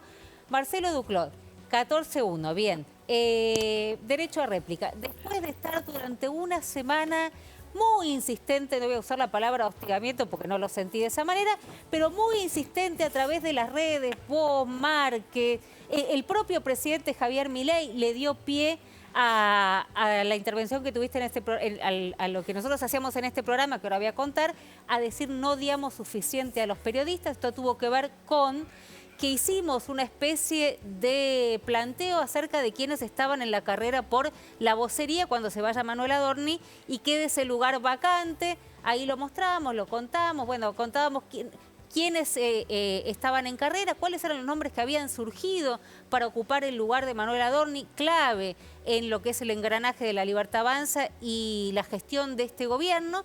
Y uno de los nombres que habían surgido, algunos tenían más asidero que otros, todos surgieron y fueron chequeados del entorno de Javier Milei. Yo lo nombré a Duclos, biógrafo de Javier Milei, periodista, politólogo, ¿no? ¿Algo más? No. Economista. Bien. Y dije, entre otras cosas, que estaba militando. ¿Cómo fue la palabra que te molestó? ¿Cuál fue? Militando como loco. Militando como loco su propia candidatura. Yo no le encontré a eso ninguna connotación negativa. Uno milita, dicen, che, Romina, vos vas acá, Nico, Cande, vos mañana... Y bueno, uno puede militar como loco. Lo entendió mal, lo tomó muy mal, se enojó mucho. Sus amigos libertarios se enojaron mucho. Los amigos libertarios en las redes son bastante pesados de soportar durante toda la semana. Y dije, mira, solucionémoslo, porque veníamos teniendo larguísimas charlas cual pareja divorciándose vía WhatsApp. Dije, ¿por qué no lo arreglamos en el programa? Hay derecho a réplica, decinos lo que quieras. El derecho a réplica ya lo tengo gracias a las redes sociales. O sea, no pedí de derecho a réplica, no, me lo ofreciste vos. ¿Te lo ofrecí y vine ¿sí? Porque es un placer venir, así que no. Qué bueno. Punto uno, no lo pedí porque lo hice. Afortunadamente, con las redes sociales libres uno lo puede hacer libremente. Lo que dijiste, me tiraste todos los troles, eso es falso. No tiré ningún... La gente reacciona, opina, es otra cosa que es inexacto. ¿Qué otra cosa dijimos que no militabas a lo loco? La discusión. No nos peleamos, Romina. No, a ver, fue en buenos términos. Yo soy insignificante al nivel del debate público nacional, pero la cuestión me parece que abre la puerta a discutir cosas que sí son un poquito más relevantes que yo, que no lo soy. Te cuento lo que me pasó por primera vez con ese artículo que lo había retuiteado el presidente. Fue como muy violento, siendo periodista, estar del otro lado y vos ves que lo que están diciendo en la pantalla es todo mentira. ¿Qué es mentira? Es todo mentira. ¿Qué? Las dos cosas que se dijeron. ¿Qué? que estoy militando como loco una candidatura para ser vocero. ¿Por qué lo entendiste tan mal? ¿Pero de dónde sacaste eso, Romé? ¿Quién te lo dijo? Voy a preservar mi fuente y en este momento estaríamos bordeando lo vidrioso y te diría que el papelón. Pero sí, además no entiendo por qué le buscas una connotación negativa. Porque no la hay. Pero vos mismo estabas muy activo diciendo, me mandaste fotos Sí, suyas poné para una que foto linda, pongamos bueno, por eso. y te entusiasmaste con la idea. Yo Sí. no entiendo que es un... Bueno, Sí, vos... pero entre eso Sí. y estar tomando una actitud activa como para querer imponer tu posición, rosquear, primero porque Pero no es no un dije cargo... rosquear, pero no dije rosquear, además tampoco me parece que estuviese No, mal. bueno, militar, qué sé yo, militar se milita... La palabra militar te rompe las pelotas. Me ¿no? rompe Es la que mucho no las te gusta. pelotas, sí, porque no me gusta más el activismo político. Ok, No, la cuestión militar es la que te... Claro, o sea, la ¿viste? palabra Qué sé yo, militar... militar se milita el tercer puesto de la lista del PJ en La Matanza. Claro, te dio muy peronista. Un poquito, Sí. no, pero más allá de la cuestión terminológica, no hubo ningún rol activo de mi lado como Pero para... ¿por qué estaría mal que vos quisieras ser el vocero si tu nombre además suena y a vos Pero te gusta la idea? ¿Podés entender, que calculo que sí, por lo que aclaro que es una pregunta retórica, entre algo que uno que le gustaría, la idea de que pase algo, y otra cosa es militar como loco esa cuestión? ¿Entendés la diferencia entre esos dos mundos? Ahora, Marcelo, si uno No, fuese... pero, ¿la Sí. entendés? No, a vos te parece que yo no entiendo en general. No, es una pregunta honesta, porque la discusión que veníamos teniendo era, porque- ¿entendés? Bueno, por Porque ahí no tiene que ver querer una cuestión a tomar una posición activa como para que eso se manifieste, lo que además hay una... ¿Pero a vos te gustaría ocupar el lugar de Adorni? Y sí, claro que sí. Sí, Mucho. sí. Me gustaría, sí. ¿Y está mal eso, decirlo, blanquearlo, No, contarlo? no, Que te contemos que estamos haciendo un laburo sobre quiénes podrían ser los reemplazantes de Adorni y que vos me digas, che, te mando una foto que está buena, mía, Sí. porque uno quiere salir bien en la Bueno, foto también. por ¿Está mal eso. eso? Yo lo llamé a eso, bueno, una militancia activa, militar Claro. por ese puesto. ¿A vos no te gustó? No sucedió. La charla fue, vos vas a este lugar, no sé, si sabés, no sé, lo pongo en el enigmático. Muchos te nombraron, ¿eh? No sos el único Pero son dos cuestiones distintas. Pero no dijiste Ahora, que te autopostulaste tampoco, ¿eh? Te le agradezco la posición, que me des espacio, que me nombre. Lo que te estoy tratando de hacer entender es que uno que quiera algo que pase, a militar activamente como Militar, loco. no voy a Son usar dos más la situaciones palabra... Ahora, con vos no hay que usar absolutamente la palabra distintas. militar, Ahora, ¿le molesta? Marcelo, uno... Y otra cosa, Sí. ¿quién me está coachando de las otras? Las fuentes dicen que te están coachando y Pero son es muy todo cercanas mentira. al presidente. Bueno, a ver, Pero es todo mentira. decíselo a la fuente nuestra, no me lo digas a mí. Pero no sé cuál es la fuente. Bueno, cambiala. Yo no porque se revelan sirven. las fuentes, Pero no se pueden revelar. ahora- Las dos cosas. O sea, vos sos periodista, lo Yo sabés. entiendo lo que es el respeto a la fuente de las dos cosas. Pero si Romina dice al aire, está militando y no puedo decir la fuente porque pasa por el papel, eso es mentira y eso no pasó porque no existe. Si alguien te dice, lo están coachando, lo están Sí. eso tampoco pasó nunca. Bueno, es 100% pero mentira. entonces Y no, lo que dije- Marcelo, de lo nuevo, que dije respetando el derecho a que sentí réplica, la empatía lo que vos con tenés el que decir presidente, es incorrecta la que es muy información. choto estar del No otro son lado del mentirosos. televisor. De nuevo te pregunto, lo que vos tenés que salir a decir, vos y tus amigos de las redes, es, esa información es incorrecta, no que somos mentirosos. No, yo no... Porque entonces la que tiene que pedir derecho a réplica soy yo. Bueno, en alguna... No nos pasemos, Yo ¿eh? lo que estoy diciendo, el dato es mentira. Perfecto, así se dice. El dato es no mentira, lo que dicen no en es las cierto. redes. Periodistas mentirosos con las fotos nuestras y haciéndonos bullying. Eso no. Ahora, No es bullying, pero... Dale. A ver, Media se pila. dice algo que no es cierto. Vos decís en la televisión que me está escuchando cuando eso es mentira y yo digo periodista mentiroso de un medio humilde, Ahora, más chiquito Marcelo, que esto. Y ¿Dónde te está la retuiteé ciencia? al presidente Dale. diciendo no Bueno, digamos... Esperá, te retuiteé al presidente de la Nación diciendo no digamos lo suficiente a los periodistas. Claro. Digo, no te hagas ahora de un medio chiquitito, pobrecito, victimizarte. No, pero ahora, a mí lo que me pasa, soy Romy- chiquito, no tengo ningún Por poder, primera estoy vez me solito. sentí- Del otro lado, en mi casa, como periodista, no- viéndolos mintiendo. no- Tenés no- al presidente que te no- avala no diciendo, está bueno. sí, son mentirosos. A Esos ver, tres de ahí son mentirosos. Ese mismo día estuviste con el amigo Diego Recalde acá, que es otro de los que se nombra como para el puesto, ¿no? Sí. Y yo hablo con Diego porque somos amigos y está todo bien. Y me acuerdo que cuando salió una nota con el nombre de los dos, yo dije, ¿sabes qué? Tendríamos que ser los dos voceros y vos le contestás uno, yo le cuento otro, qué sé yo. Y nos reímos como con buena onda porque ninguno de los dos sabe y vaya a saber a quién termina eligiendo el presidente. ¿Por qué tengo que bancarme yo que un tipo que está sentado con el que me estaba riendo diga, este me está diciendo, qué sé yo, y lo están coachando del Poder Ejecutivo. Marcelo, lo que pasa... ¿Por qué me tengo que fumar eso? Porque es la vida pública, Marcelo. Bueno, pero sin ser... Marcelo, sin ser Simple. yo un especialista en medio de comunicación, lo que diría es, vos viniste porque, digamos, te sentiste de alguna manera, no sé si ofendido la pregunta, pero como no te gustó que ella haya decidido la definición. No, yo vine porque me invitaron. No, bueno, pero lo que digo es esto, que es Sí, lo invité, la yo lo invité, claro la que lo forma en la que uno, subrayo, sin ser especialista, sin tratar de convertirme en asesor ni nada, viste, la otra vez hubo buena onda, la pasamos viendo, Sí. pero es la forma en la que uno actuaría, si quiere desactivar la idea de que uno está en militancia activa por un cargo, no es ir a un programa a hablar de eso. Porque si vos venís acá, la sensación que da es que venís a desmentir una militancia activa y yo lo estoy viendo diciendo, ¿fue de nuevo a hablar de esto? Vine de nuevo a hablar de esto porque yo tengo mis lectores que me leen todos los días diciendo hay que dejar un poco de lado la rosca política, hay que dejar un poco de lado toda esta cuestión y hay que empezar a mirar la cosa un poco de otro lado, y se dice algo que no es cierto. Me invitaron y vine. Y lo dije. Está bien. Lo importante son lo que quise decir. Las dos cosas que se dijeron. Quedó clarísimo. Retiro la cuestión de mentirosos, fueron mentiras. Perfecto. Cambien las fuentes. Muchísimas gracias, quédate.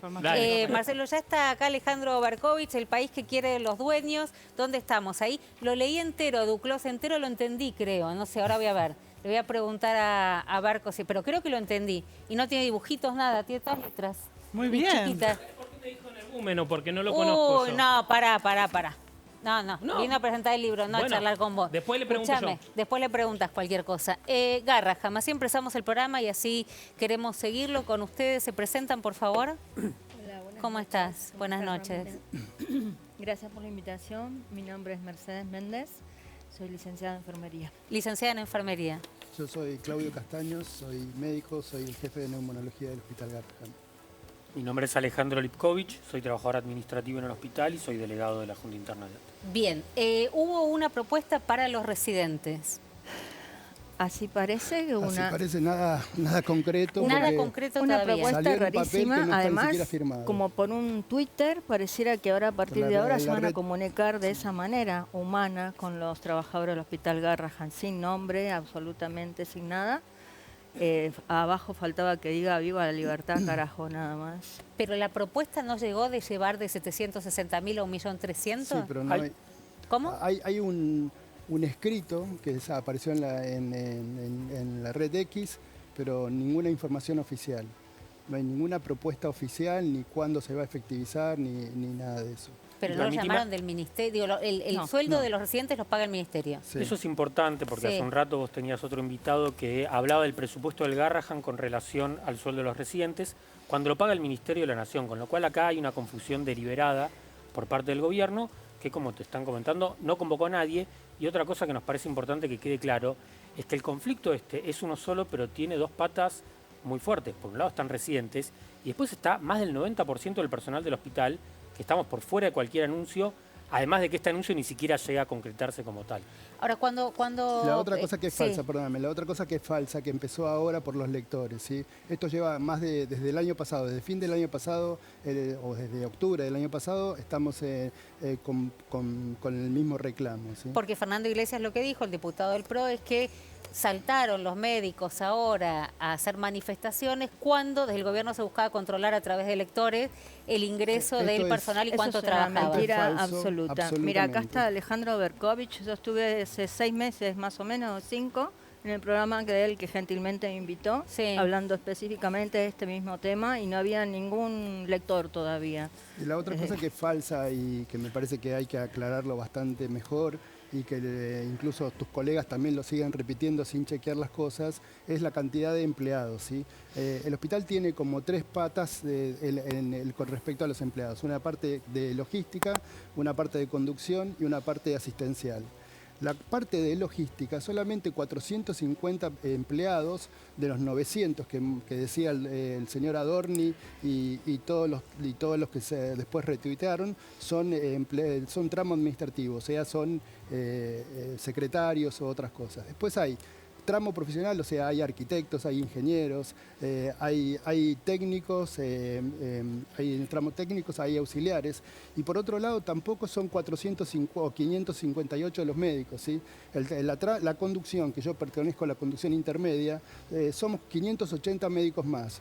Aparte los residentes. Y los becarios. Y los becarios. O sea que solamente médicos, hay más de 1000 médicos que están nombrados. Después están los becarios y los residentes. Pero aquí, perdón, Romy, ¿podrían pasar?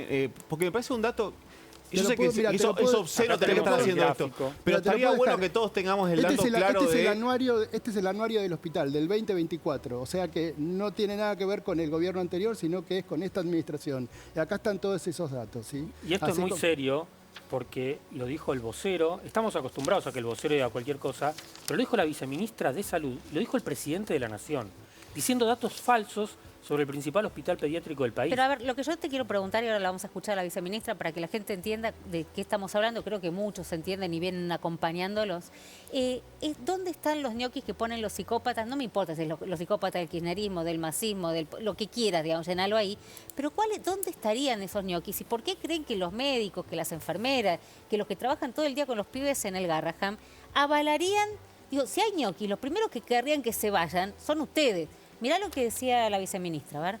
El sueldo este que dicen menos de 800.000 para un residente. Un residente es un médico, no es un pasante, ¿no? A ver, nosotros consideramos que los sueldos son bajos y desde ya que tenemos que trabajar para recomponer el salario de los médicos, porque es una situación apremiante. Un residente del Garrahan cobra 797.000 pesos, más un plus de 200.000 que paga el hospital. Es menos que el de seguridad de la puerta, digamos. Es un desastre. La verdad que es algo en lo que tenemos que intervenir. Bien, me explican la función de la burocracia del hospital. ¿Dónde reside? Porque un hospital solo con los médicos tampoco funciona. No, por supuesto que no. Todos los que estamos somos importantes. Los 4.700... ¿No sobra nadie? Sí, no sobra nadie. Yo no creo que sobra nadie. No, bueno, no sé, la verdad en que términos de gobierno sobran un montón. Creo que es una problemática que intentó instalar en estos días. Entonces, para decir que hay tanta cantidad de administrativos ñoquis y que la plata que esos administrativos están llevando es la que le falta a los médicos en este caso. Sí. Y quiero aclarar que no solamente a los médicos, sino es todo un equipo de salud. Un equipo de salud que empieza por la persona de seguridad, el camillero, el administrativo, el oncólogo, los médicos, los enfermeros. Es como si vos acá, vos sos la persona, que sos la cara. Sí, por supuesto, pero sin todos ellos no puedo hacer absolutamente nada, claro, obviamente. Exactamente. Pero a ver, ¿cuánto fue la estructura que creció en el gobierno de Alberto Fernández, que es lo que denuncian y que se quedaron con la plata, que no le llega a los que están en contacto con el paciente? Pues eso es lo que dice el gobierno. Mira, sobre lo que comentaban ellos, además tiene que quedar claro, lo que el gobierno trata es de distorsionar el funcionamiento del hospital, planteando que la parte asistencial es la minoritaria. Más del 70%, y esto es lo que está acá, son los datos a ver, ¿dónde hay una cámara? Del anuario estadístico, más del 70% del personal es asistencial. Lo que pasa es que, como te están diciendo, no son solo médicos, y médicos hay un montón, como decía Claudio, pero también hay enfermeras, técnicas, farmacéuticos, bueno, de todo tipo de oficio y profesiones para que el hospital más complejo del país funcione. Pero además, el tema de los ñoquis, no, eso podrían haber hecho demagogia con eso el 11 de diciembre del 23. Ahora, el hospital está controlado por el gobierno desde hace 1 año y medio.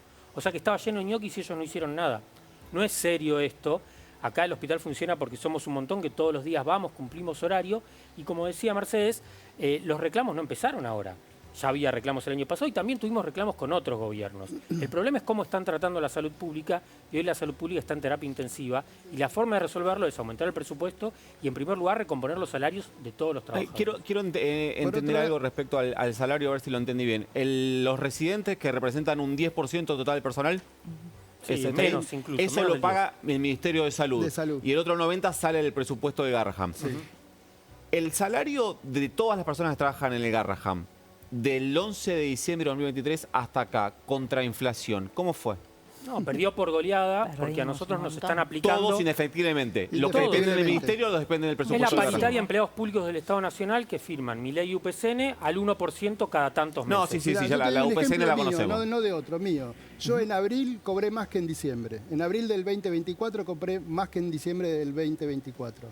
Porque hasta abril no nos descontaban la cuarta categoría, volvieron a poner la cuarta categoría. Claro. Entonces, en mano empecé a cobrar menos plata y hasta diciembre cobré menos plata. Recién en diciembre me equilibré lo que estaba ganando en Ahora, les hago abril. una pregunta, porque recién hablábamos de la propuesta que el gobierno le hace, aparentemente, todo según X, ¿no? Todo se maneja por la red o por Twitter, llamarlo como quiera. Está firmado.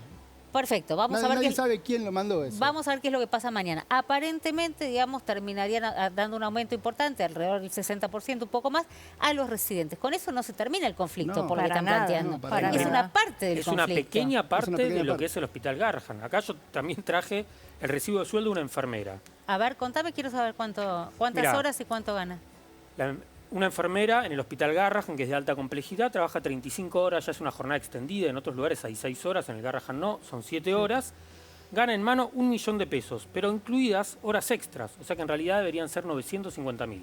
La línea de pobreza es 1.100.000, un poquito más. 1.110.000. Es decir, que una enfermera, el principal hospital pediátrico del país, no llega ni siquiera a la canasta de pobreza. ¿Vos podés contarnos una jornada de una enfermera en el hospital? No, es tremendo. Nosotros trabajamos, no sé si se puede, yo acá traje... Pero contame el laburo, la diaria, las horas, lo que hacen.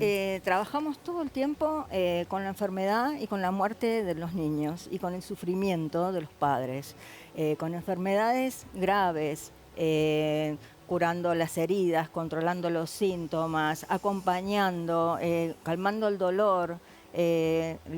Según en qué lugar estás, por supuesto tenemos distintos trabajos. Yo trabajo en cuidados paliativos, que es cuidados paliativos pediátricos. No se me ocurre una cosa peor. Por eso. Y trabajo 7 horas.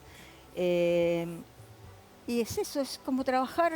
¿Y tenés otro, digamos, haces otras guardias, trabajás en otro lado para compensar el...? No. Yo hace 31 años que trabajo en el hospital. Trabajé 11 años en neonatología, que es UCI neonatal, 4 años en hospital de DIAC oncológico y desde 2007 estoy en cuidados paliativos pediátricos.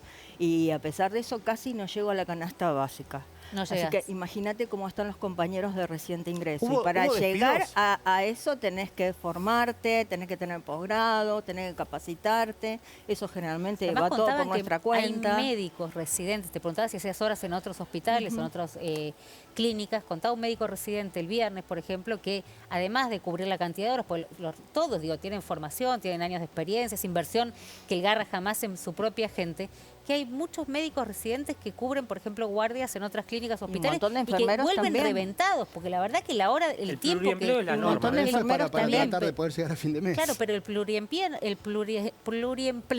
en alguien que tiene que ir a hacer un diagnóstico, que tiene que tratar un pibe, que vos lo único que querés cuando la salud de tus hijos está en las manos de alguien que esté despejado, tranquilo, que pueda pensar, viene de hacer guardias sin parar para poder llegar a los 2 palos. Tienen hasta 2 y 3 trabajos algunos 2 y 3 compañeros y algunos se quieren ir. No, se quieren ir.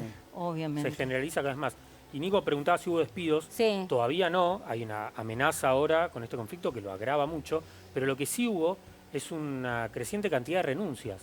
Porque salarios bajos, condiciones de trabajo malas, se va gente que se ha formado durante años en el hospital y que no se puede reemplazar un día para otro, dejando de lado que tampoco ingresa nadie porque el gobierno no deja que ingrese personal, ya sea por jubilaciones, por renuncias. O sea que hay servicios que se están estrangulando en su capacidad operativa. ¿Cuáles son los servicios que están en farmacia, desmantelando? por ejemplo, renunciaron 7 farmacéuticos. El resultado de eso es que la farmacia, entre otras cosas, tuvo que reducir los medicamentos que dispensaba en forma ambulatoria por la ventanilla a niños y niñas que concurren al hospital todos los días. Eran 400, pasaron a ser 270. En alimentación renunciaron creo que 8 o 9 nutricionistas. Bueno, en el servicio tuyo creo que también En mi servicio se fue un médico muy formado que se fue a trabajar al privado. En paliativo. En paliativos. Cuidados paliativos del Garrahan estamos hablando, nada más y nada menos. En endoscopía respiratoria se jubiló el jefe y el que iba a quedar como su reemplazo había renunciado hace unos meses, así que está acéfalo la jefatura en todos lados. La otra cosa que me parece que está bueno que la gente entienda, que el Garrahan no es solamente el 40% de los pacientes oncológicos. El Garrahan atiende muchísimas enfermedades huérfanas, ¿sí? Las enfermedades huérfanas son aquellas que tienen menos de 1 cada 2000 nacimientos. Yo, por ejemplo, atiendo una que se llama fibrosis quística, que probablemente la conozcan por la ley de fibrosis quística que sacó Alberto Fernández. Y bueno, nada, somos un centro de referencia del país. Atendemos más de 200 pacientes. Entonces no es lo mismo atender un chico que viene con un catarro, con un cuadro gripal, que un paciente que tiene una enfermedad crónica que la tienen que ver 5 o 6 especialistas el mismo día. Nada, estamos en programas de mejora continua. Nosotros estamos trabajando con la Universidad de Alabama en Estados Unidos en un programa de mejora de calidad y de mejora de atención de los pacientes. Pero por eso les pregunto, digamos, ¿se soluciona, esperemos, ¿no? En el mejor de los casos, el caso de los residentes, que es un 10, 15%, no sé cuánto estará. Mucho menos, de hecho. ¿Menos? Bien. ¿Qué pasa con los Es comparable, Romy, cuando pasó, si no recuerdo mal, cuando pasó lo de universidades, el gobierno presentó como una solución la mejora del presupuesto de los gastos de funcionamiento, que representaba, si no era entre un 7 y un 9% del total. Si vos tenés gasto de funcionamiento y no tenés docentes, igual es un vaciamiento. Exactamente, por eso digo, pero que digo que esto de presentar como una solución, lo que en realidad es una mejora a una partecita chiquita del conflicto, parece ser una norma. ¿Cómo se está viviendo? No, para señalar un poco, el hospital debería ser insalubre. Lamentablemente no es insalubre, pero a pesar de eso se está viviendo encima con todo esto, porque es muy feo que todo el tiempo nos cuenten las costillas, nos pregunten, ¿y vos cuánto ganás? Porque vos sos ñoqui, vos sos casta. Y se está viviendo un clima en el hospital de mucha angustia, de mucha tristeza, que lamentablemente eso te lleva también a enfermarte. Es tristísimo lo que se está viviendo y nosotros amamos lo que hacemos, nos formamos para eso y no tenemos por qué estar todo el tiempo explicando cuánto ganamos, por qué no llegamos a fin de mes. Estamos solamente reclamando lo que nos corresponde y parece que somos delincuentes. Es muy feo. Muchas gracias a los tres. Muchas gracias a los tres. Por supuesto que están todas las puertas de donde estamos, cualquiera de nosotros. Bueno, tienen las puertas abiertas, vamos a seguir acompañándolos como lo venimos haciendo. Muchísimas gracias, de verdad, muchas gracias. A vos. Duclos, sí. Yo te abro la cámara, Marcelo. La contracara de un modelo fallido, como dice el presidente, los recursos son escasos, donde no se ponen en un lado, faltan en otro, y bueno, la situación es que hay que mejorar, ¿no? Me parece que la cuestión política mucho no tiene que ver, que la cuestión partidaria tampoco sirve sumarla con esto. Hay problemáticas concretas que hay que mejorarlas.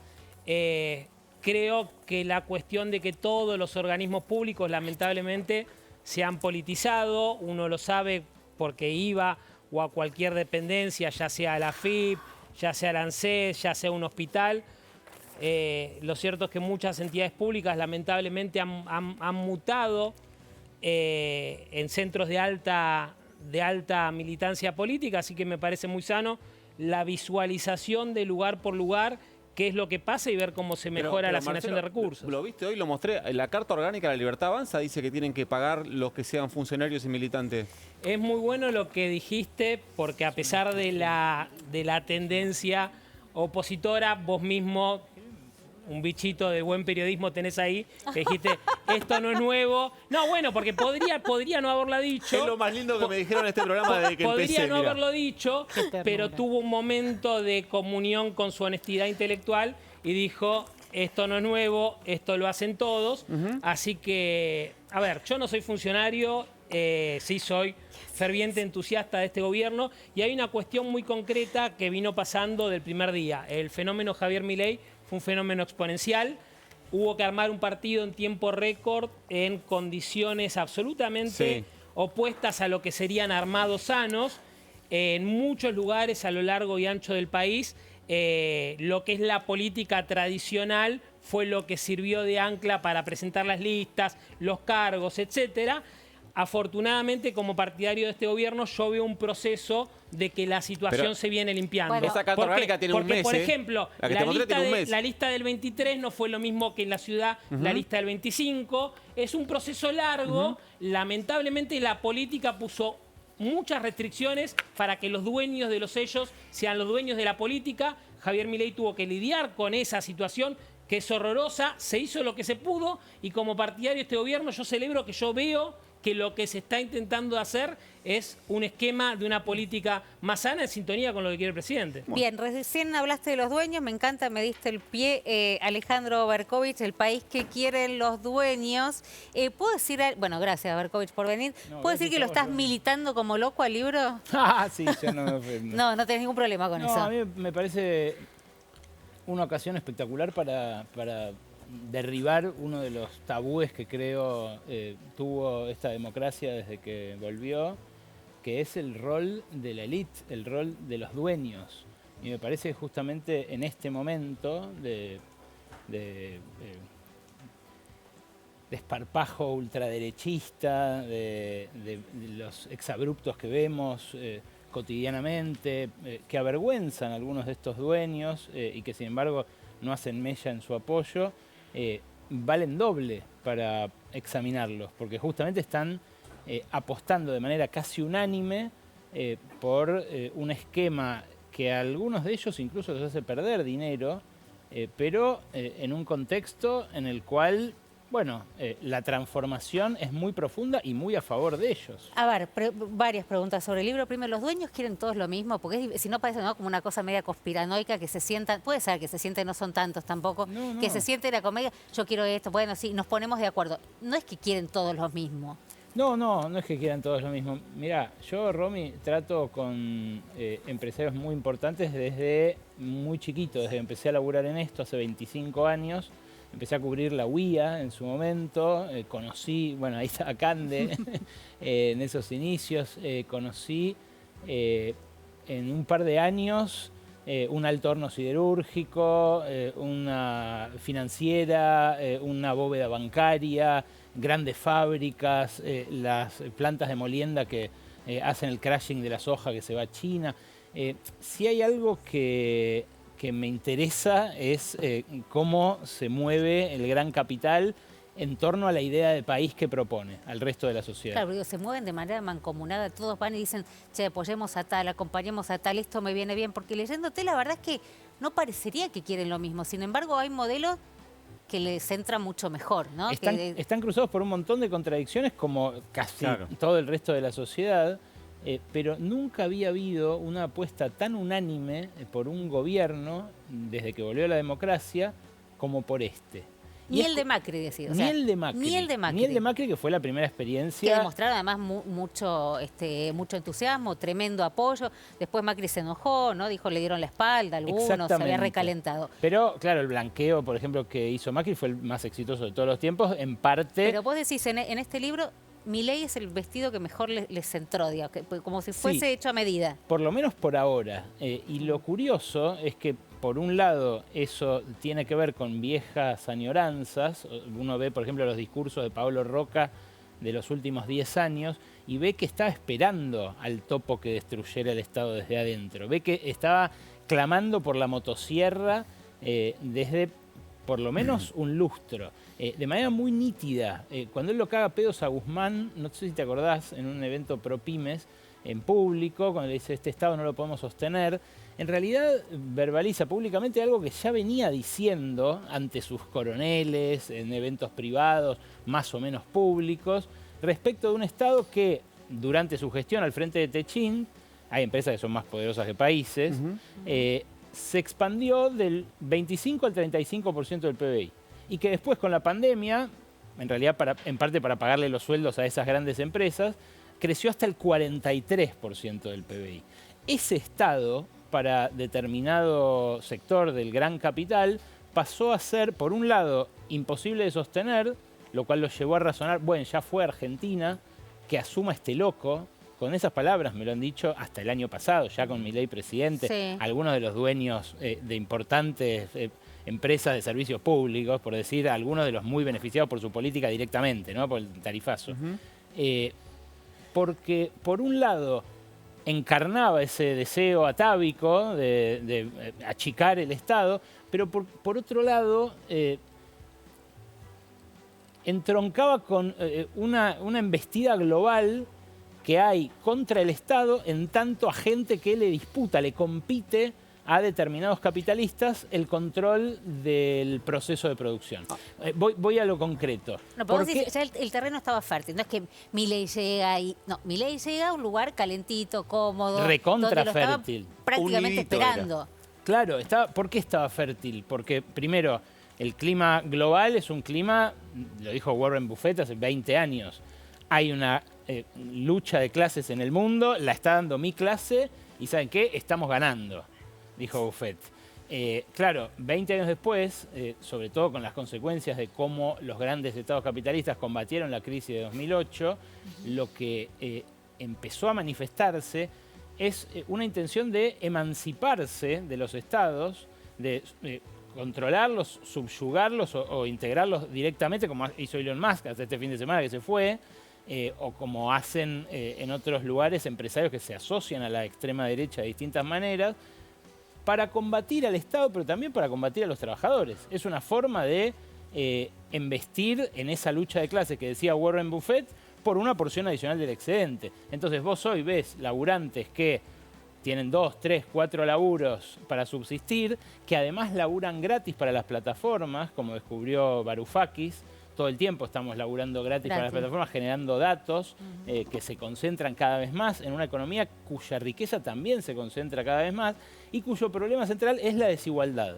Para los patrones también es útil alguien que despotrique contra el socialismo, como si hubiera habido socialismo en la Argentina. En algún momento, sí. ¿No? En algún momento, sí. Pero de manera preventiva sirve para neutralizar todo discurso que pretenda poner un límite a esa concentración del ingreso, que es cada vez más obscena. En esa élite que vos conocés un montón, ¿qué carga o qué porcentaje le asignás a la hora de tomar decisiones a su carga ideológica? Porque da la sensación que en términos de intereses, en esa propia élite, hay intereses contrapuestos, incluso de los modelos de país. Hay un modelo de país que le sirve más a la UIA y otro que le sirve más a la sociedad rural y otro que le sirve más a, no sé, a los grandes zares de la construcción. Y sin embargo, ideológicamente terminan siempre... tengo una anécdota que es genial, que fue cuando la UIA apoyó completamente a Macri. Y después terminaron pidiendo la escupidera con la foto con Acevedo, con Alberto Fernández en el búnker de la calle México, antes de ser presidente. Y decían, no, bueno, apostamos a este gobierno, no fue mal. ¿Y qué pensaste que iba a pasar si vos sos industrial y ganaba Macri? ¿Qué es lo que pensaban? Y ahí es donde entra la carga ideológica de las élites. Sí, yo creo que sí, por un lado, pero bueno, por otro lado, hay un gran factor que es que se produjo una metamorfosis en los dueños del gran capital en la Argentina. Mientras se enriquecieron en estos años desde la pandemia para acá, de manera obscena, las 50 mayores fortunas de Forbes sumaban 46.000 millones de dólares en el año 2019 y suman 78.000 millones de dólares en la última edición. Casi, o sea, aumentaron 70% su patrimonio, mientras todos nosotros, estoy seguro de todos los que estamos acá en el estudio... No, también, nosotros también. Nos empobrecimos. No, porque es algo que no le pasó solo a los pobres. No, pero claro. Le pasó a los del Garrahan que estaban recién acá, les pasa a ustedes, nos pasa a nosotros, les pasa a los entusiastas del gobierno. Estamos todos más pobres que... en el momento en el que esos tipos tenían 70%... Este grupo de gente cambió, salieron jugadores, entraron nuevos, se fusionaron. Vos que los mirás hace mucho tiempo. Bueno, ¿cuántos son? Lo que le iba a decir a Nico de la metamorfosis es que en ese lapso también se produjo una mutación sectorial. Paolo Roca ya no es un siderúrgico, es un petrolero. Claro. Entonces, el país que quieren los dueños engarza con el programa subdesarrollista de Milei, con la idea de que Argentina es un país choto, que tiene que ser más choto, porque esos tipos creen que no nos da el piné, que no les da el piné a ellos para más. Entonces dicen, Argentina tiene que dedicarse a 3 sectores, que son los dinámicos. Energía, básicamente petróleo y gas, minería con el litio, pero también con el cobre y con el oro, y la proteína vegetal que exportamos desde siempre. Esos 3 sectores no emplean a la cantidad de gente que tiene Argentina y que necesita ser empleada. Ahora, ellos lo que dicen es, puede ser una oportunidad de negocios, Milei, disciplinando la resistencia que pueda surgir a un modelo tan trucho como ese, y mientras tanto siguen comportándose como extranjeros en su propia tierra. Porque otra cosa que pasó en estos 25 años, Cande, es que crearon estructuras offshore y esquemas societarios en guaridas fiscales que... Eso te iba a preguntar. Cande ahora en un rato nos va a mostrar la isla de Toto, la isla, vamos a entrar a la isla de Man. Vos hablas mucho de los paraísos fiscales, de estas estructuras que tienen poco que ver, digamos, con el nacionalismo puro y duro y la apuesta a la Argentina. Lejos está de eso, tan lejos como los kilómetros que hay acá a Delaware o a Seychelles, Maldivas, sí, Maldivas, cualquiera de estas. El impuesto que paga un empresario mediano o pequeño, muchas veces lo saca de competencia, lo hunde en la quiebra, lo hace percha. Por eso también muchos abogados en este tiempo, por ese leviatán, fueron y engrandecieron la misma motosierra que los terminó lastimando a ellos. Pero a los empresarios que venden, por ejemplo, en un shopping, les cobran un impuesto altísimo, que es el alquiler. La renta por vender ahí. Esa renta va a los bolsillos de Eduardo Elstein después de hacer una gran pirueta, que es primero ir a la filial en Uruguay de IRSA. Después ir a la empresa en Islas Vírgenes Británicas que controla esa cáscara en Uruguay. Y luego ir a un trust a nombre de la familia Elstein, de IRSA, de los anfitriones de Milei durante varios meses en el Hotel Libertador, y de los organizadores del Foro Yao Yao, ni más ni menos, ¿no? Pero haciendo esa pirueta que convierte prácticamente en una inversión extranjera, algo que en otros países no es una inversión extranjera, que es el real estate. Pero por lo menos es más sofisticado de lo que contás en Uruguay, que se llevan los bolsos al casino para cambiar la ficha, digamos. Tiene un toque de sofisticación. Ahora ya no va a hacer falta porque hasta 50 palos no te revisa nadie. No hace falta. Podés tener un par de coleros y blanquear lo que quieras. Escuchame una cosa, hablás, decís se llevan la guita, vienen y viene como inversión extranjera. Lo que te quiero decir es, determinado tamaño de empresario en Argentina creó estructuras tales que lo independizaron del país. Y así como, no sé, en otra época era una vergüenza decir yo hago guita en la bicicleta financiera o yo no pago impuestos acá, me voy a vivir a otro país. A Gerard Depardieu le hicieron un boicot tremendo cuando en Francia se fue a vivir a Rusia para no pagar impuestos. Acá Galperín es un héroe. Y sin embargo... Y que vos tenés un tema con Galperín también, se tienen que sentarse a tomar un café y solucionarlo. Ojalá pudiera. En términos casi personales. Ya hay una obsesión mutua entre Galperín y vos. Si él me concediera una entrevista, yo creo que sería tan interesante que, reventaría cualquier registro, porque no se dejó preguntar nunca cosas que la sociedad quiere saber. No solo la comisión que cobra y la gente que te empieza a decir pagame por transferencia porque no quiero pasar el POSNE. Lo que ocurre con los tecnomagnates, por eso tienen un capítulo especial en el libro. Claro. En el libro hay un capítulo que escribe Gustavo García Zanotti sobre esto de las estructuras offshore, las cáscaras. Hay otro que escribe Cecilia Ricap sobre los tecnomagnates argentinos, que es muy elocuente respecto de no solo que reciben subsidios, no solo que se van a otros países para no pagar impuestos. ¿Cómo crecen estas plataformas, estos algoritmos? En Argentina hubo una empresa pionera de la inteligencia artificial que se llamaba Maquinalis, cordobesa, lo cuenta Ceci acá. La incubaron en la Universidad Nacional de Córdoba. Hacía Machine Learning en el año 2010, 2011. Hace un montón de tiempo, cuando Sam Altman con OpenAI estaban recién en gateras. Los pibes son, al principio, un grupo de como esa cantidad maravillosa de empresas de software que hay en Argentina, por una política de Estado, que fue la Ley de Economía del Conocimiento, ante la Ley del Software. Bueno, hacen la empresa, empiezan a hacer Machine Learning, empiezan a venderle algoritmos, protoalgoritmos a muchas compañías. Buenísima esta historia. Entre ellas a Mercado Libre. Y Mercado Libre, que tenía un equipo suyo haciendo esta cosa que parece una boludez, pero es re importante, que es yo me compro un celular, me ofrecen abajo una funda de celular, auriculares, el cargador. Bueno, eso que es como usar tus datos para optimizar la experiencia de compra y mejorar la venta, es algo que estos pibes empezaron a hacer para muchas compañías y Mercado Libre tenía un equipo que lo hacía in-house, pero los contrató a ellos porque lo hacían mejor. Tanto mejor lo hacían que en un momento dicen, nos compramos la empresa. Y lo que lograron es desactivar algo que funcionaba para muchas otras empresas, incorporarlo y hacerlo propio con la nuestra. Porque en definitiva esos pibes se habían formado. Es el capítulo haciendo cuando va Bill Gates a comprar la empresa de Homero Simpson y dice, te compro la empresa. Y yo digo... Después ese Estado que formó a los pibes de la Universidad de Córdoba, que pagó los subsidios, que educa a las cohortes de programadores que muy bien emplea Mercado Libre, es un Estado que hay que destruir, o que es una mierda, no sé, o que hay que... Por eso yo no tengo nada personal con Galperín. A mí me encantaría poder discutir esto con él. En este libro lo que se explica es por qué lo que es bueno para Mercado Libre no es bueno para la Argentina necesariamente. Ahora, Barco, vos hablás de los dueños, de lo que quieren los dueños. Y yo te pregunto, lo que quieren los dueños es la estructura que les ofrece Toto Caputo, por ejemplo, que vos recién lo decías, ¿no? Yo te venía leyendo y digo, bueno, pero hay dueños, pues digo, no todos los dueños quieren lo mismo, ni todos los dueños son iguales. Hay dueños que tienen una estructura más industrialista. Y este modelo no les sirve. No, pero igual... Dice, nos está matando, nos está arruinando. Es el famoso industricidio. Sí. Esto ya lo vimos en los 90. Se abren las importaciones, tengo que echar gente. Y también son dueños. Bueno, también los mencionás acá como dueños. Sí. Yo, en mi capítulo hay una conversación con Eduardo Urnequian, que fue el jefe de Milei durante 20 años. Hay una conversación con Javier Madanes Quintanilla, que dice, yo soy industrial, no soy empresario. Por eso te pregunto.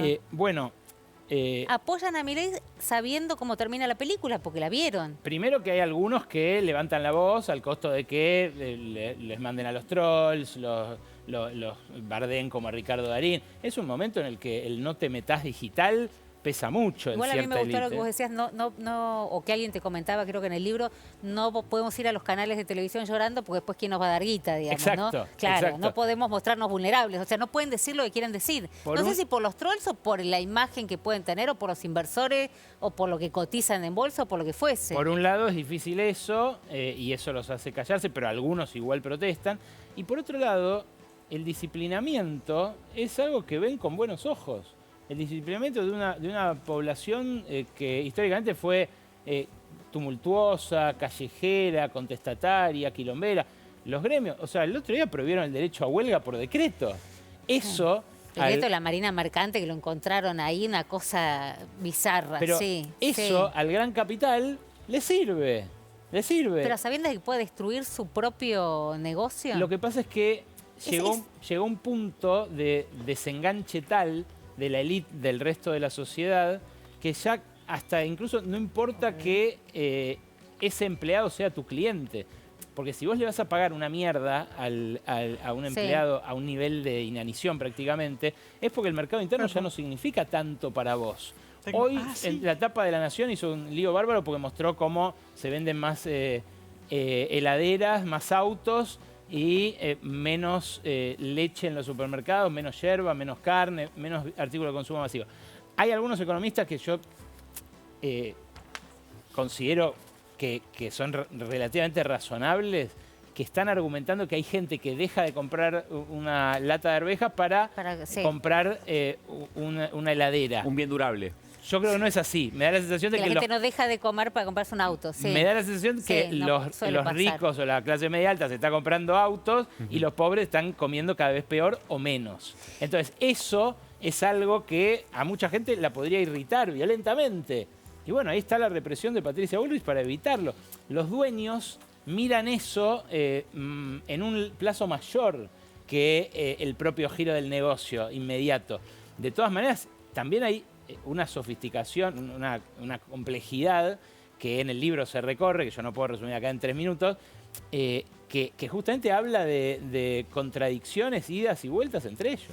Acá está El país que quiere los dueños, de Alejandro Berkovich. Gracias, no vamos a hablar de ningún tema ríspido esta noche, así que si compraron pochoclo, que sea para el libro, porque los otros temas de debate los dejamos para Radio con Vos, ¿te parece? Búsquenlo el libro, digo, porque mucha gente me está reclamando que se agotó rápido la primera edición. Ya vas por la segunda, ya está. Bien, bien, Marcelto, bien. Sí, gracias. La verdad que estamos muy contentos, pero bueno, en muchas librerías faltó, así que búsquenlo y denle segunda edición, Alejandro Berkovich, El país que quieren los... Está bueno, lo entendí, porque él me dice a veces que no entiendo. Lo entendí, no tiene dibujitos, nada, todas letras seguido. Hay un par de dibujitos que son las estructuras rizomáticas. No seguí las estructuras. Eso se me complicó. De las empresas, pero es un cuadrito. No, de verdad se me complicó. Esa parte se me complicó. Bueno, a los que les interesa eso, van a ver, por ejemplo, cómo es que la fábrica de tubos sin costura de Pablo Roca es controlada por una fundación en Holanda a través de un holding en Luxemburgo.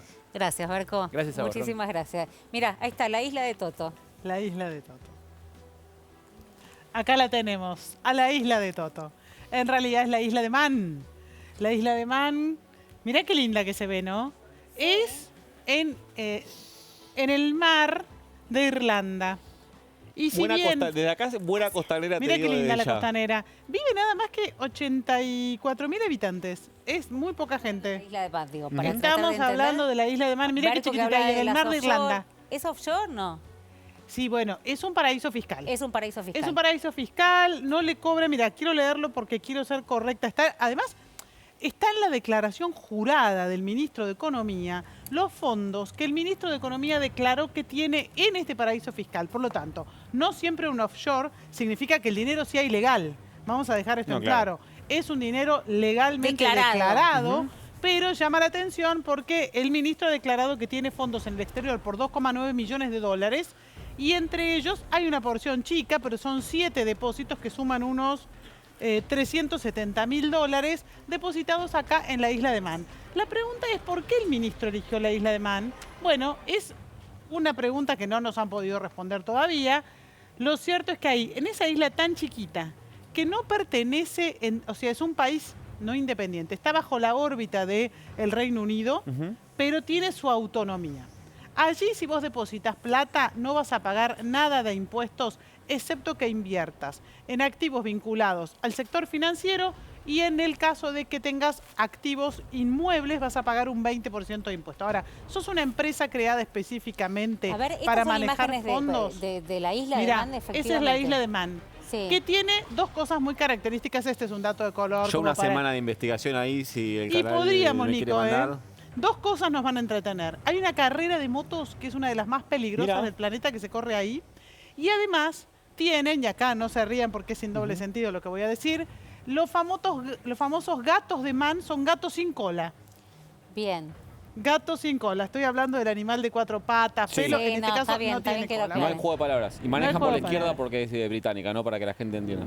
Por si alguien va a ir, digo. ¿Ves? Si vamos, podemos hacer una investigación ahí y ver qué pasó con los depósitos que estaban en el inicio de la declaración jurada. Aclaremos. Estamos hablando siempre de la declaración jurada del ministro de Economía del 2023, presentada en el 2024, porque la del 2024 todavía no fue presentada ante la Oficina Fondos Corrupción. Que tiene declarados y que los tiene ahí. ¿Por qué un tipo que sabe y conoce tanto de finanzas como Toto Caputo, por ahí vos estás con los dólares abajo del colchón y estás pensando dónde la llevas, esto pone es un la servicio. plata en esta isla? Sí, bueno. No, digo, ¿por qué isla para no de Man? pagar impuestos, Siempre fin de la columna. Sí, para no pagar impuestos, pero hay muchos otros paraísos fiscales. Isla de Man, ¿qué sé yo? Entre otras cosas, porque es una isla que tiene cierto prestigio. Si bien es un paraíso fiscal, está considerada seria, entre comillas. Ah, mira.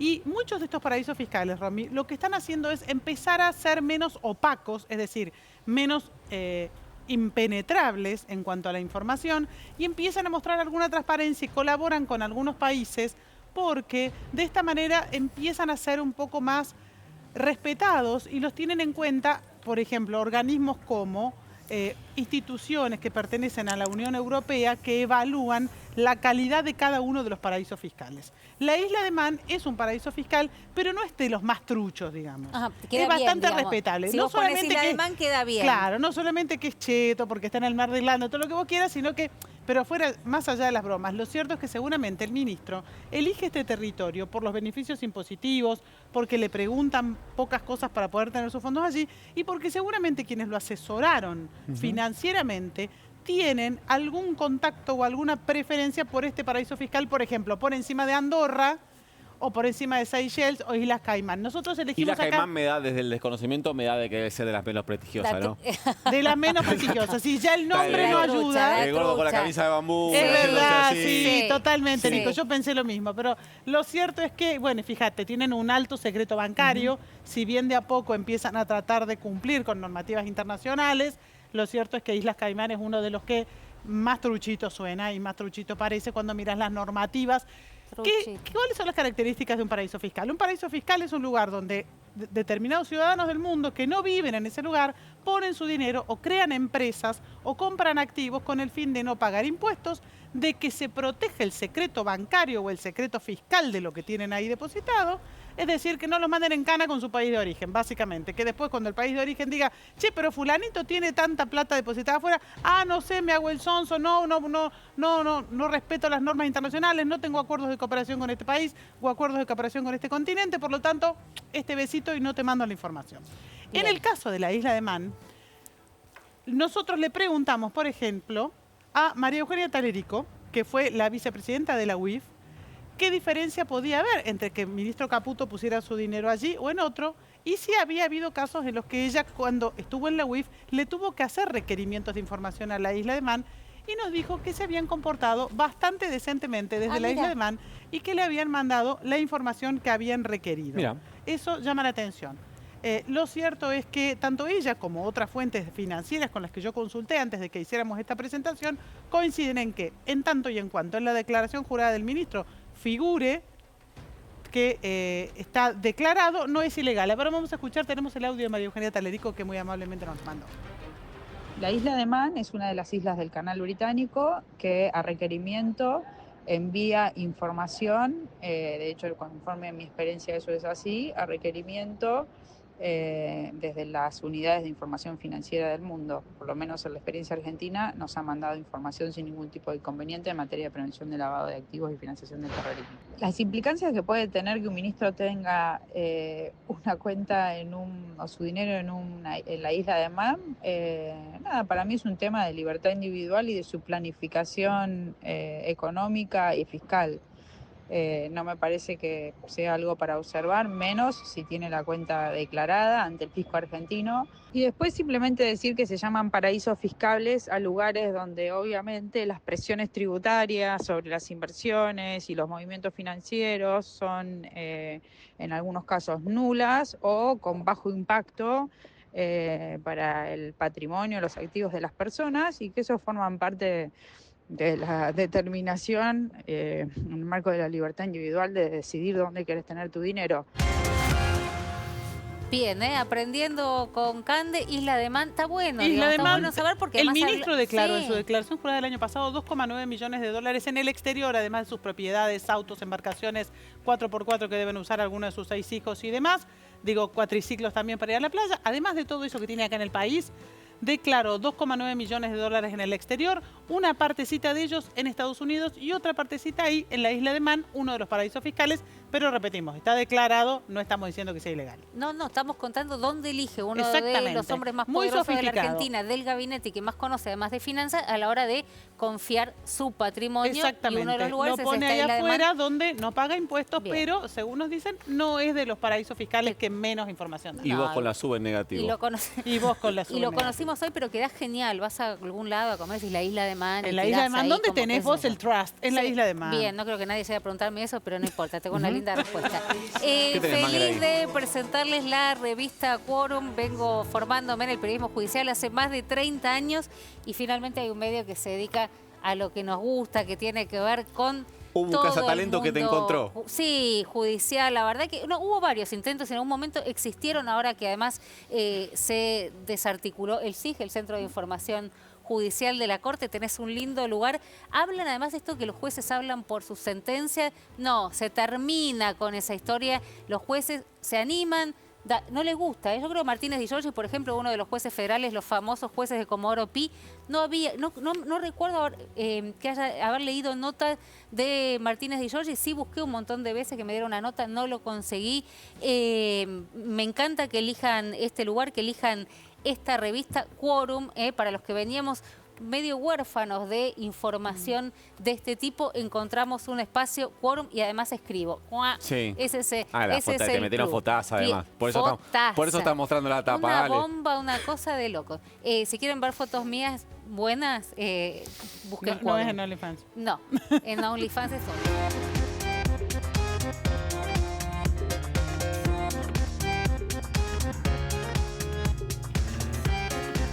Bueno, chicos, el upgrade que nos pegamos con esta picada no se puede creer. Impresionante. Estamos comiendo esta picada de Gourmand Food, ubicado en el primer piso del patio Bullrich. Voy un montón ahí, la verdad que... no saben no sé, ¿se puede ver, chicos? ¿Lo podemos mostrar? Es otro level, ¿eh? No.